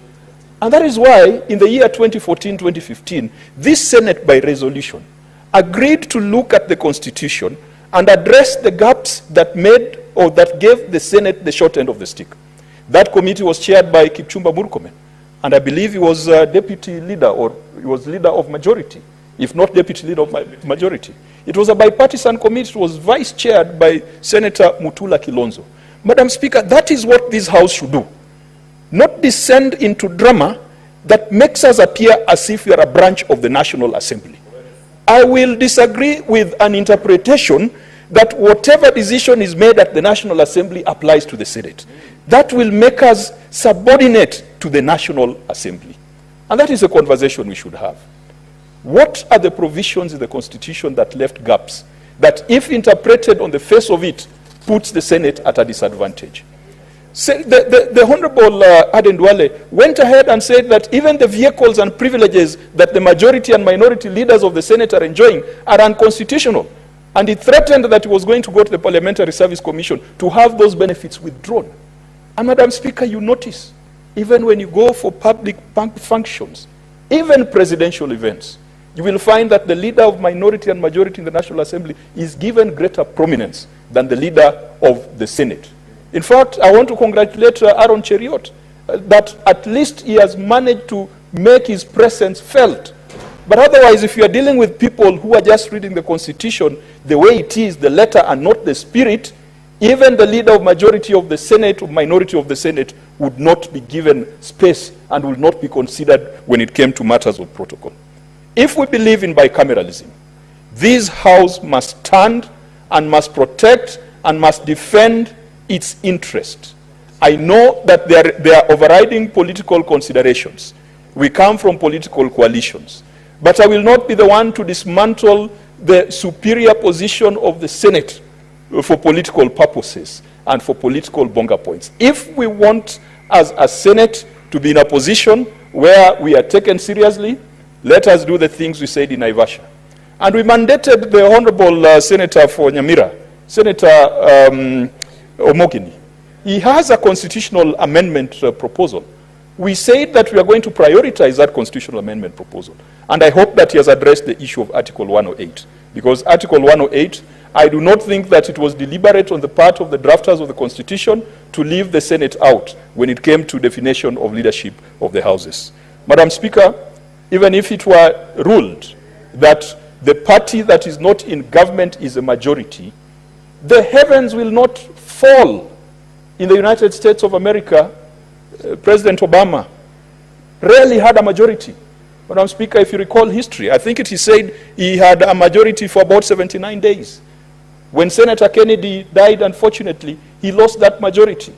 He had to go lobby Congress every time he wanted to pass a bill, be it Obamacare, whatever kind of the radical proposals that he had. And Madam Speaker, I would be happy if we're in that situation, because we'll be running away from the tyranny of numbers, and the executive would now be compelled to come to Parliament and to convince Parliament to take a position and a vote on a matter. It is not the end of the world. It is not overturning the government. It is not kicking the government or the executive out of office, but it will enhance oversight and accountability. Madam Speaker, let me conclude by urging the House and the Majority Leader that let's go back to the spirit of 2014-2015. When him and I joined Parliament, we came in, we found the Senate was united in purpose. We were not united by politics of Wamunyoro or politics of those other divisions that we talk about. We were united in the purpose of defending and strengthening these institutions. And I do hope that those of us who are going to county governments like Professor Gienda will leave this Senate stronger and not leave it weaker. And we cannot be the Senate that says that whatever happens in the National Assembly shall by extension happen to the Senate. We are a bicameral system. We must defend and protect the interest of the Senate. And Madam Speaker, in my community, there's a story about the monkey. At creation, the monkey was not given a tail. And when the monkey went around, he saw other animals had tails. He looked at the cow had a tail. He looked at the cat had a tail. He looked at other animals, they all had tails. So the monkey demanded, Almighty God, please give me a tail. So the story has it that the monkey was given a tail, but was given the longest tail of all of them. We might want to be the majority, but I will sympathize with Senator Madzayo. If we'll be the majority leader, we'll be coming here to explain the Social Health Authority and its efficiencies and inefficiencies. If we'll be the majority leader, we'll be coming here to explain the housing levy. Or if he'll be the majority leader, we'll be coming here to explain the CBC. That is why we say the monkey asked for a tail, but was given a very long tail. Let's be careful what we ask for. Thank you, Madam Speaker. I support the motion. Thank you, Senator Kajwang. Senator Madago, you're next. Let's be mindful of the time so that we can thank you very much, Madam Speaker. I'll be very brief. First is to say that I support the motion and the list that has been put before the House. Honorable Speaker, I support the team and also wish to congratulate the team that was earlier here for guiding the House and making sure the business of the Senate was able to continue. Honorable Speaker, through that SPC, as a Senate Health Committee, Honorable Speaker, our bills were fast-tracked and we were able to pass bills that has enabled the rollout of UHC. Madam Speaker, on today's agenda, I would only wish to ask the new team to prioritize the bills that affect devolution, because that's our core mandate. And Honorable Speaker, also prioritize bills that originate from the Senate. Honorable Speaker, we've seen the attitude of the National Assembly towards the Senate, and I think as a Senate we have no business in prioritizing what they bring to this House if they have no regard for this House, Madam Speaker. Madam Speaker, in the proposed constitutional amendment from the National Assembly, they seek to entrench CDF into the Constitution. Madam Speaker, being the House that at the moment still enjoy the monopoly of budget-making process and determination, Madam Speaker, it would be extremely unfair for us as Senate not to prioritize a constitutional bill so that we can be participants of the budget-making process and ensure also counties get sufficient resources, Madam Speaker. Madam Speaker, I therefore want to encourage the SPC to ensure that bills that originate from this House and bills that touch on devolution are given utmost priority. Madam Speaker, on the subject that has been introduced in this House, although not part of the agenda of this House, Madam Speaker, on the issue of majority and minority, Madam Speaker, I wish to agree with my colleague, Senator Kajwang, that as a Senate, Madam Speaker, we need to seize the moment and realign the sections of the Constitution that seems to have had omissions, Madam Speaker.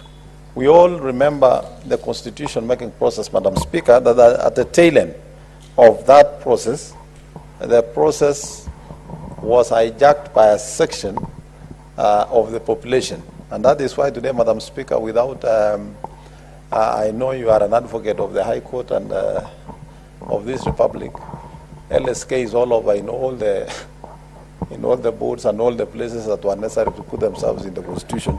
I have nothing against LSK, but if you look at the dominance they have in the Constitution and in the positions that are given in the Constitution, it tells you that it looks like some sections of the population were also thinking of the interest, and the interest of counties and devolution and the Senate probably was forgotten in the process. But we have an opportunity through Senator Omogeni's constitutional amendment bill to rectify that and make it work. Madam Speaker, I also agree with my colleague Senator Kajwang that Senate cannot go by the decisions of the National Assembly. We are an upper house, for heaven's sake. It is only the National Assembly that can follow the decisions of the Senate, but not the vice versa. I therefore don't agree with that line of thinking, but I support the motion and the list that has been submitted. Thank you, Madam Speaker. Thank you, Senator. Senator Professor Tom Ojinda. Thank you, Madam Speaker. This session of Parliament, Madam Speaker, I hope is reflective of diversity in representation and a true reflection of the broad-based government as we have it right now. I can see, Madam Speaker, that this afternoon we have Senator Kajwang, our former minority leader, Madzayo, sitting on the majority side. I have other senators sitting on this side. I had Senator Cherargei sitting on the side of the minority. It's a true reflection that we are one house, and in exercising our mandate under Article 96 of the Constitution, we will oversight government, and the role belongs both to the majority and the minority. Madam Speaker, I support the motion tabled for the House Business Committee and the composition of the committee, because it reflects a diversity of experience, a diversity that will go into leading this House into the next phase.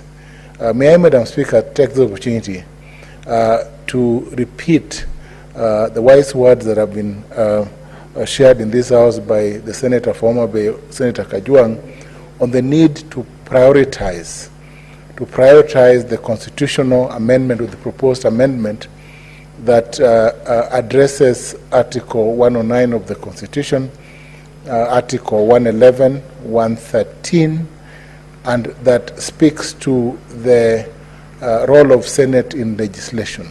Madam Speaker, Senate cannot, in defining law or laws that touch on counties, exclude any law, because every law that emanates from the National Assembly touches on counties. And therefore, of necessity and legally, every law should be subjected to Senate. Every enactment from the National Assembly should pass through Senate. This afternoon, we saw a lot of action in the National Assembly, and that's what I call legislative diversity. I call it a bit of jostling here and there, minorities sitting in the seats of the majority, and vice versa, pursuant to a decision of the High Court, a three-judge bench decision. I believe that in terms of the standing orders, that decision is still subject to appeal, and the lawyers should take up their role in dealing with those issues. And I hope the National Assembly will settle the question of who is minority and who is majority. That is not a question, however, not for Senate, because we are not part of that litigation. Madam Speaker, let me also say that the House Business Committee has a role to exhaust the business of this House that was not concluded in the last session. And that is of importance, Madam Speaker, because we must focus on bills that touch on our counties. There are regulations that touch on the agricultural sector, the sugar sector especially, Madam Speaker. We have a new sugar board that has been created, and there are regulations that must be prioritized by the Committee on Delegated Legislation. The Committee on Agriculture has business with the rice bill that was commenced or initiated in the last Senate. We have a lot of oversight to undertake, Madam Speaker, on counties and on spending in counties. The Devolution Committee, Madam Speaker, must look at afresh issues concerning the management of counties, and especially the conflicts that we have seen between governors and deputy governors. We are not happy to always undertake impeachments. I think so, I believe. But we don't mind handling impeachments of governors or deputy governors if they find themselves in this House. But we encourage governors and deputy governors to sort out their mess out there in the counties, so that we do not have questions that can be settled by governors in their counties find their way to this House. Madam Speaker, we are alive, Madam Speaker, to the fact that all the committees of this House, especially the committee where I served in the last Senate, the Committee on Public Investment and the Public Accounts Committee, dealing with questions of expenditure, looking at the reports of the Auditor General on how counties spend funds. Madam Speaker, in my own county, Kisumu County, we are happy to report that we have received funds, disbursements of over Kenya shillings 12 billion, and we hope that our Governor, Professor Anyang' Nyong'o, and his team will spend these funds towards the projects that are budgeted for, and to ensure, Madam Speaker, that we empower our people and we focus on projects that will enhance the lives of youth, the lives of women, the lives of the ordinary person, border riders, ensure that our markets are working, ensure that our street lighting is well done in all the towns, not just Kisumu City, but also other towns like Kombewa, Katito, Miwani, Muhoroni, and to say, Madam Speaker, that a county must embrace development that touches every small person, every person out there. That we also ensure, Madam Speaker, that all sectors, including the agriculture sector, that touch on extension services, that all sectors, Madam Speaker, including health, that our people get what they need in health, so that the rollout of SHA, the Social Health Act, and SHIF work for our people, Madam Speaker. Madam Speaker, I support this committee to the extent that it shall define the work of Senate. But Madam Speaker, lastly, let me say this, that it is important that we strengthen devolution. It is important that the CS Finance disburses funds in time. It is important, Madam Speaker, that our governors use the funds disbursed to the 47 counties in a manner that is befitting, in a manner that invites less audit queries. It is important, Madam Speaker, that our governors and those out there ensure that the problem of pending bills is sorted out, so that we do not have every time to come to Senate and have those service providers cry out to us every season that they are not paid. Madam Speaker, we must ensure that we prioritize those who delivered services and ensured that our counties worked, so that we do not have pending bills accumulate interest over time. Thank you, Madam Speaker. I support. Thank you, Professor. Senator Ogola Beatrice Akinyi. Madam Speaker, I rise to support the motion brought about by the Majority Leader, Senator Aaron, to the floor. Madam Speaker, it is a priority to us as we begin the session, because we'd like priorities to be set. And I support the names of the senators that have been brought up because, Madam Speaker, the outstanding senators, we believe in them in setting the priority of the Senate. Madam Speaker, I wanted to be done with this support early enough so that I leave early enough for Addis Ababa. Madam Speaker, you all know that we have an outstanding candidate in Ethiopia in the following days, and a number of us should have left. Yesterday I was having a conversation with a friend of mine, and I told them that I was either going to leave by bus or on foot or fly to Addis Ababa, because that is a path that we have followed all these years. Madam Speaker, the reason why I support this motion is that there are serious issues that we should be attending to as a Senate. Madam Speaker, you have seen in the news all over in this country the increasing numbers of issues of femicide. And those are top priority issues that we should be discussing as a House, if not as leaders, Madam Speaker. Madam Speaker, just the last few months, we have lost young ladies, young girls in my community, if not as reflected in the numbers that we are reading about in this country. Just the other week, we lost a young lady called Mercy in the middle of town, in Dewa town, Madam Speaker. And just the other week, we equally lost a girl that was just found, the body, the lady had been murdered and the body dumped in a sugarcane plantation. We appreciate, Madam Speaker, that His Excellency the President is also leading a similar campaign, and which we are looking forward to beginning to also energize as women MPs all over. So those are issues that really make me support this motion, because we are looking forward to bringing such issues on the floor. Madam Speaker, if it is not issues of femicide, just the other day we got a patient had been murdered in an institution in Kenyatta National Hospital. And that is not the first word to be discussed, Madam Speaker. There are also issues that we have been keen on as leaders in this country, if not limited to mysterious disappearances and deaths, or abductions, as we call them, Madam Speaker. And so we need the House Business Committee, like yesterday, to set the priorities that we are looking forward to discussing.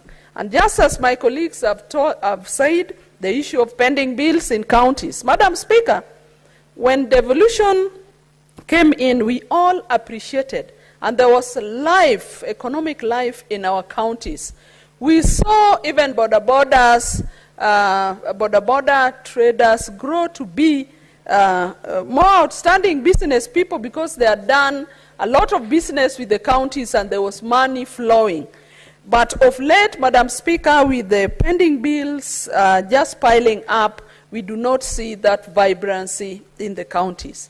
Madam Speaker, as we talk about the just common topic that has been talked about here, the issue of majority versus minority, Madam Speaker, I'm thinking, like any other Kenyan, that as we struggle about who sits where, does this sitting reflect on the services that we give to our people in the counties? Madam Speaker, top of my agenda is the issue of even IBC. Looking forward to the establishment of this commission so that outstanding issues of boundaries, including in my county, can be sorted out, Madam Speaker. In my county, we are looking forward to Ndewa constituency getting them boundary reviewed, because it's a very expansive constituency, and we are looking forward to getting 2 constituencies, if not 3 out of that. Other than that, there's a Karachuonyo constituency, we have the Bondo constituency, the Lego Usonga constituency, the Kisumu Central constituency in my region, Madam Speaker.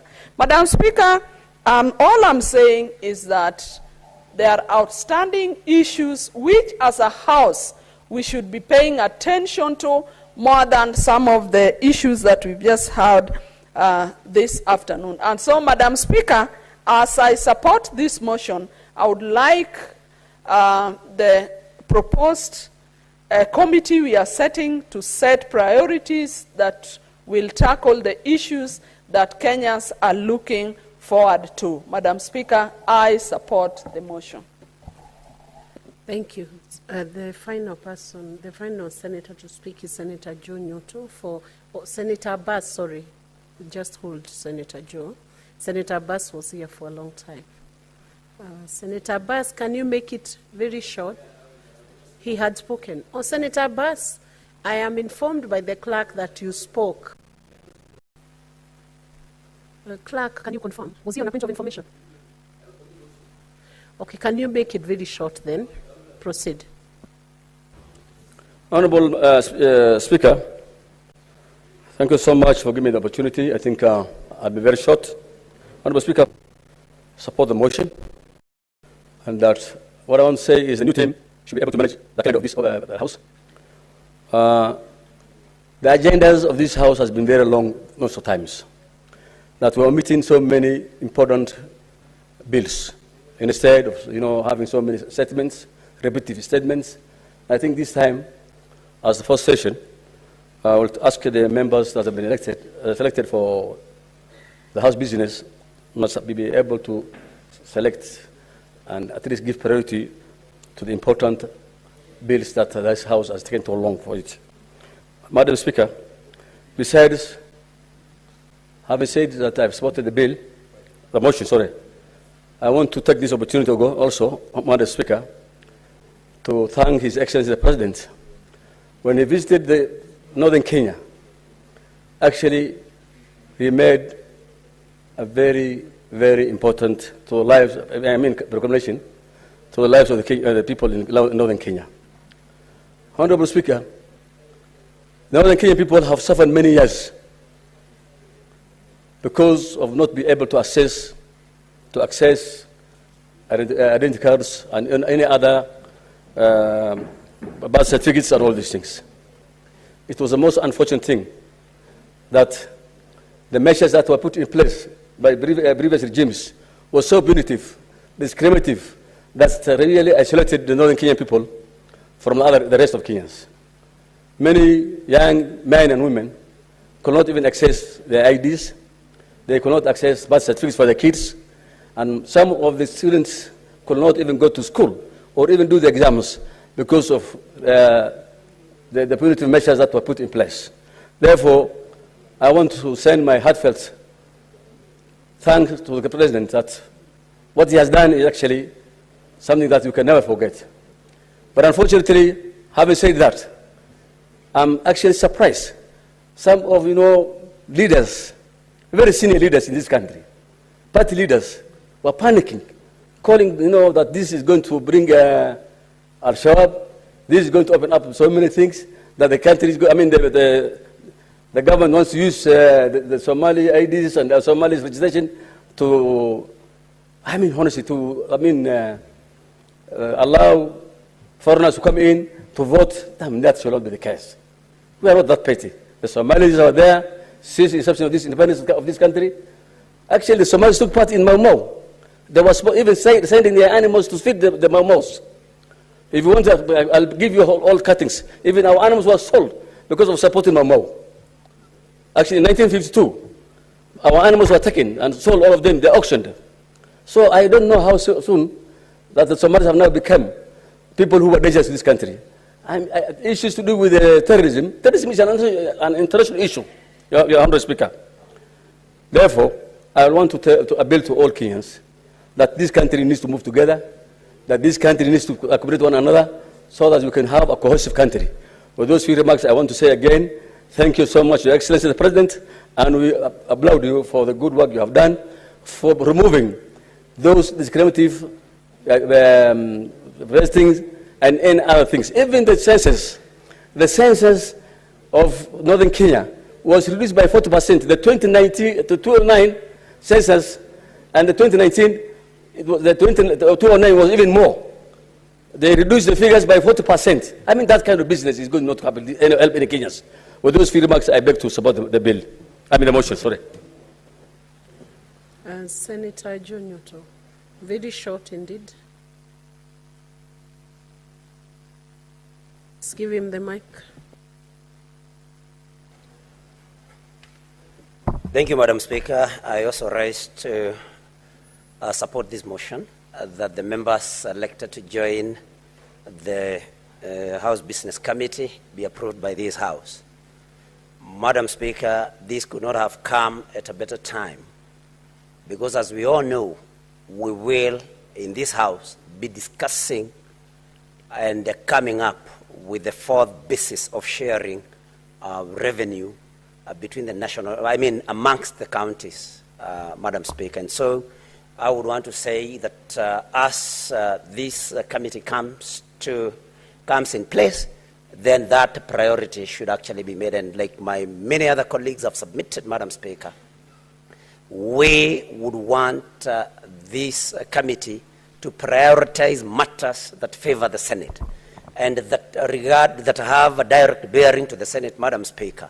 And in doing so, let them see to it that anything that the National Assembly wants from us, of course, that there is horse trading between us and the National Assembly, and the business approved by this particular committee will be business that will be in tandem with the interests of the Senate and of the people of Kenya. Madam Speaker, speaking very briefly about the matter that has arisen in this House regarding who is the majority and who is a minority in this House, Madam Speaker, I think we should respect the court's decision. But even as I say that, Madam Speaker, I think we need to relook at the whole leadership in this House. And why do I say that? I say that because, Madam Speaker, Kenya Kwanza is currently working with ODM and looking at the leadership in the minority side. Madam Speaker, the majority leader, the minority whip, the deputy minority whip are all members of ODM, which is working with Kenya Kwanza.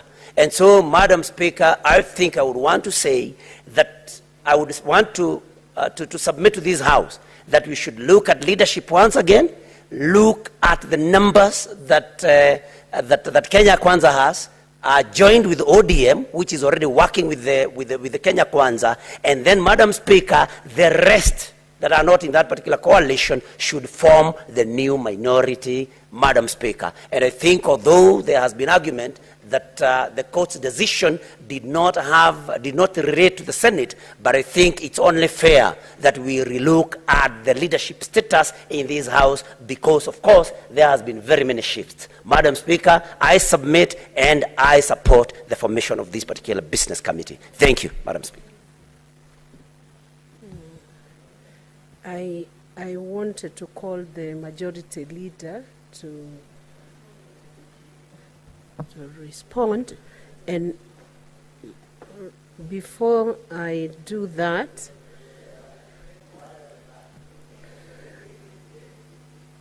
before I call the majority leader, maybe to give a guidance on the important question that has been raised, and that has ridden together with this debate on the House Business Committee, the Senate Business Committee.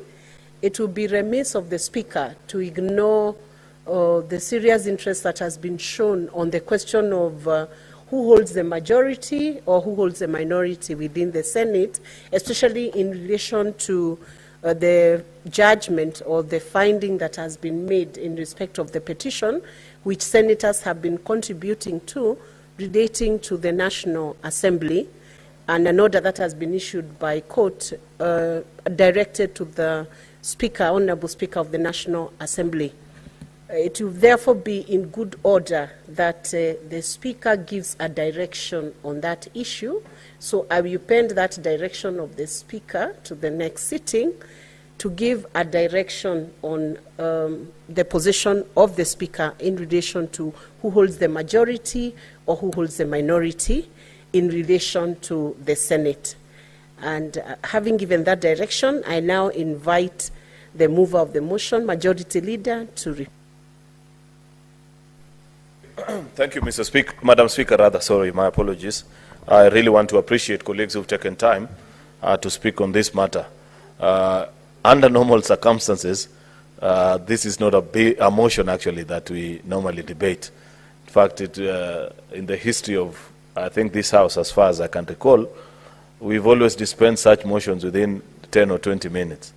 But I think members had missed the microphone and the cameras, Madam Speaker, and therefore it was only fair that we allow people to say something. And members have spoken on many things, but I want to appreciate their contribution, actually, of every member that has spoken, because apart from the debates that we've had on majority and minority, something which doesn't arise, one of the reasons why I never contested members raising it, Madam Speaker, is because I know that here in the Senate, the question of majority and minority doesn't arise, because it's as plain as can be, Madam Speaker, that even a plain census on which party, without including the disputed political parties of UDM, for example, who holds the majority. UDA on its own, together with Ford Kenya and DP, have 24 senators, which settles that conversation. But be that as it may, Madam Speaker,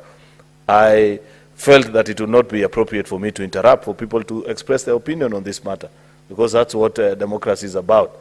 And opinion can never be limited, Madam Speaker. The only point at which I felt like rising, Madam Speaker, is when a colleague referred us to standing Article 108 of our Constitution, something which is akin, Madam Speaker, to a taboo subject to those who understand the operation of this House. If there is a clause of the Constitution that has been used to disparage this House, Madam Speaker, in the counterpart House, it is that Article 108. And it broke my heart that one of the leaders today actually agreed with their position and insisted that this House is subservient to the decisions of the National Assembly. That when they make a decision, we are supposed to follow suit without question. I will, Madam Speaker, I allowed it to slide because I believed that with the wisdom of time and age, that member will come to appreciate the importance of the independence of this House and the reason why our decisions remain to be final and cannot be challenged or debated in the subsequent House, Madam Speaker. You know for a fact, as Senator Moses Kajwang alluded to, that this Constitution has been found to be inconsistent in terms of its use of the term National Assembly and Parliament. That is why you find, for example, Madam Speaker, that there are state officers that we actually vet alongside National Assembly, like the Inspector General of Police, Governor of Central Bank, and others that were left out, Madam Speaker, which points out to very glaring errors that it was actually not, it might be in letter, but not in the spirit of the Constitution, of how Parliament and National Assembly has been used interchangeably, Madam Speaker. Perhaps it was the works of an over-enthusiastic draftsman, Madam Speaker, or somebody cheekily actually did that to spite this House, Madam Speaker, and we cannot be the ones that agree to that kind of error and say that a House of equal importance in a bicameral legislation, Madam Speaker, can take leadership from the other House. I don't agree with that, Madam Speaker. But the rest of the things that have been said is what makes this House a House of debate. It's good, and it was nice, Madam Speaker, to see members debate and engage on issues. I appreciate that, whether pro or against, Madam Speaker. You know, the work of opposition is not easy. Sometimes you have to come and do certain things just for the cameras. I did that for the last 5 years, in the last time of Parliament, Madam Speaker, and we were used to it. Then Senator Maruma will frown at me because you are saying you are delaying government business. Government business must continue. Today, things change, and in future you never know what will happen, because that's the essence of politics, Madam Speaker. But I want to appreciate that further down the line, many members have agreed with us that we need to prioritize a lot of business that is before this House, Madam Speaker. The state of use of resources, Madam Speaker, in our counties is something that will trouble every senator. That we have to wait for some dubious institutions such as, I don't know, Infotrack, and I don't know which one, Wekeza, and I don't know, some funny institutions that have no history of doing professional work that can be judged by the truth of time to establish whether their work is professional otherwise, to give us the ranking of the performance of governors and county governments, Madam Speaker, is Madam Speaker, are the religion of duty on the part of Senate, Madam Speaker. This House, Madam Speaker, must come up with mechanisms upon which the template and the tools, Madam Speaker, for measuring performance of a county government, Madam Speaker. We cannot continue to sit here as intellectuals, you know, and just be happy to see people post. And you know how many of these findings are procured, Madam Speaker, that if you pay, then you can be ranked to be on top. You don't need to be a genius to know the performance. If, for example, Governor George Natembeya was performing as well as that opinion poll wants to show us, Madam Speaker, then he'd be making news, Madam Speaker, for the things that he's doing in Trans Nzoia and not for the insults that he is spewing. I have a particular problem, Madam Speaker, with leaders and governors who are known more for their political jabs more than their performance at county level. And in that I include even respected leaders like Senior Counsel James Orengo, Madam Speaker. If as a county governor, the only thing that people read about you is what you have said about what is happening nationally, but nothing about industries in your county, how you have increased on-source revenue, Madam Speaker, then there is a problem in your county. Madam Speaker, this House needs to legislate this time ways and means of measuring performance in county government. And those tools are there. There are things that we can check. How have you as a governor increased on-source revenue from the time that you came in? How have you reduced deficit, Madam Speaker, in terms of fiscal expenditure between recurrent expenditure and what you spend in development, Madam Speaker? What is your corruption index? How have you reduced pending bills? Are you accruing more or less? Surely, Senator Eddy, are those difficult things that you at Budget and Finance Committee cannot lead this House into establishing those things, so that we have to resign to some dubious institutions to tell us how county governments are performing? As a House, Madam Speaker, we must do better, Madam Speaker. Therefore, Madam Speaker, I agree that we have very serious legislative work ahead of us this time. Therefore, I want to plead with colleagues that let us conclude on this business, determine the House Business Committee, they get down to work immediately, despite the fact that it is 5:58 upon the voting of this motion, Madam Speaker. I am sure we shall retire to room 5 to determine the business for tomorrow, because we must fold up our sleeves and do justice to devolution, Madam Speaker. With those very many remarks, I beg to reply and urge the House to support this list. I thank you, Madam Speaker. Thank you, Majority. Thank you, Majority Leader, for that very passionate response and reply to the motion that is on the floor of this House. I want to request Sergeant at Arms to ring the division bell for 3 minutes. For 3 minutes.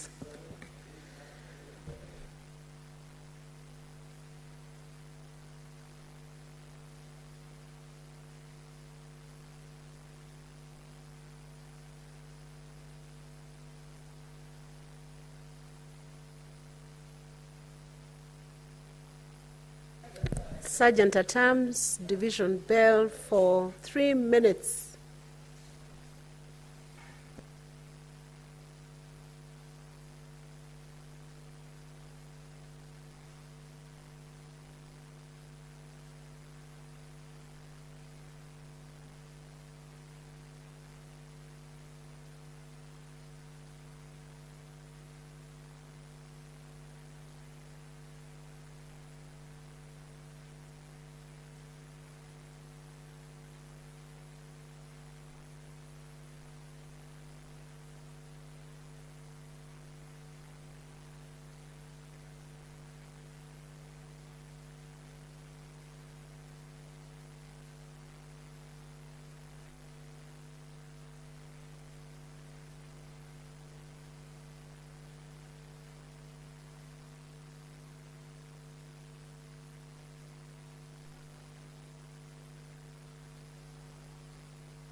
Honorable Senators, the House is now quorate, so I will proceed on.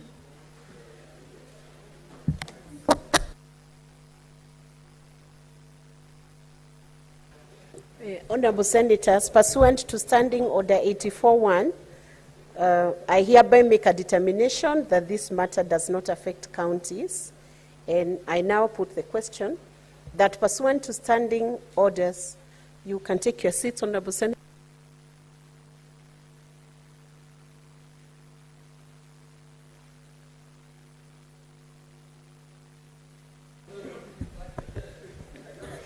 Honorable Senators, I put the question that pursuant to Standing Orders 190 and 199.3, the Senate approves the following senators nominated to serve in the Senate Business Committee for the fourth session, in addition to the Speaker of the Senate, who pursuant to Standing Order 191A shall be the chairperson of the committee, the Senate Majority Leader, the Senate Minority Leader, the Senate Majority Whip, and the Senate Minority Whip.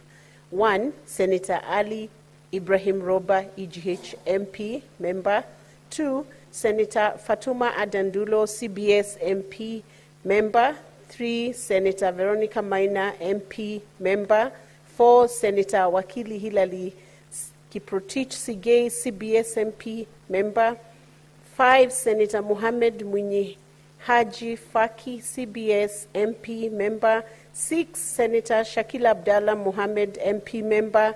7. Senator Christo Kegehi Asige, MP, member. Will as many as are of that opinion say aye? Aye. Will as many as are of contrary opinion say nay? The ayes have it. Honorable Senators, thank you for that voice vote. After the House rises, the members of the Senate Business Committee are requested to meet in Committee Room 4 immediately after the House rises. Honorable Senators, this is the conclusion of the business of the day, and there being no other business on the order paper, the Senate stands adjourned until tomorrow, Wednesday, 12th February 2025 at 9:30 a.m. Thank you.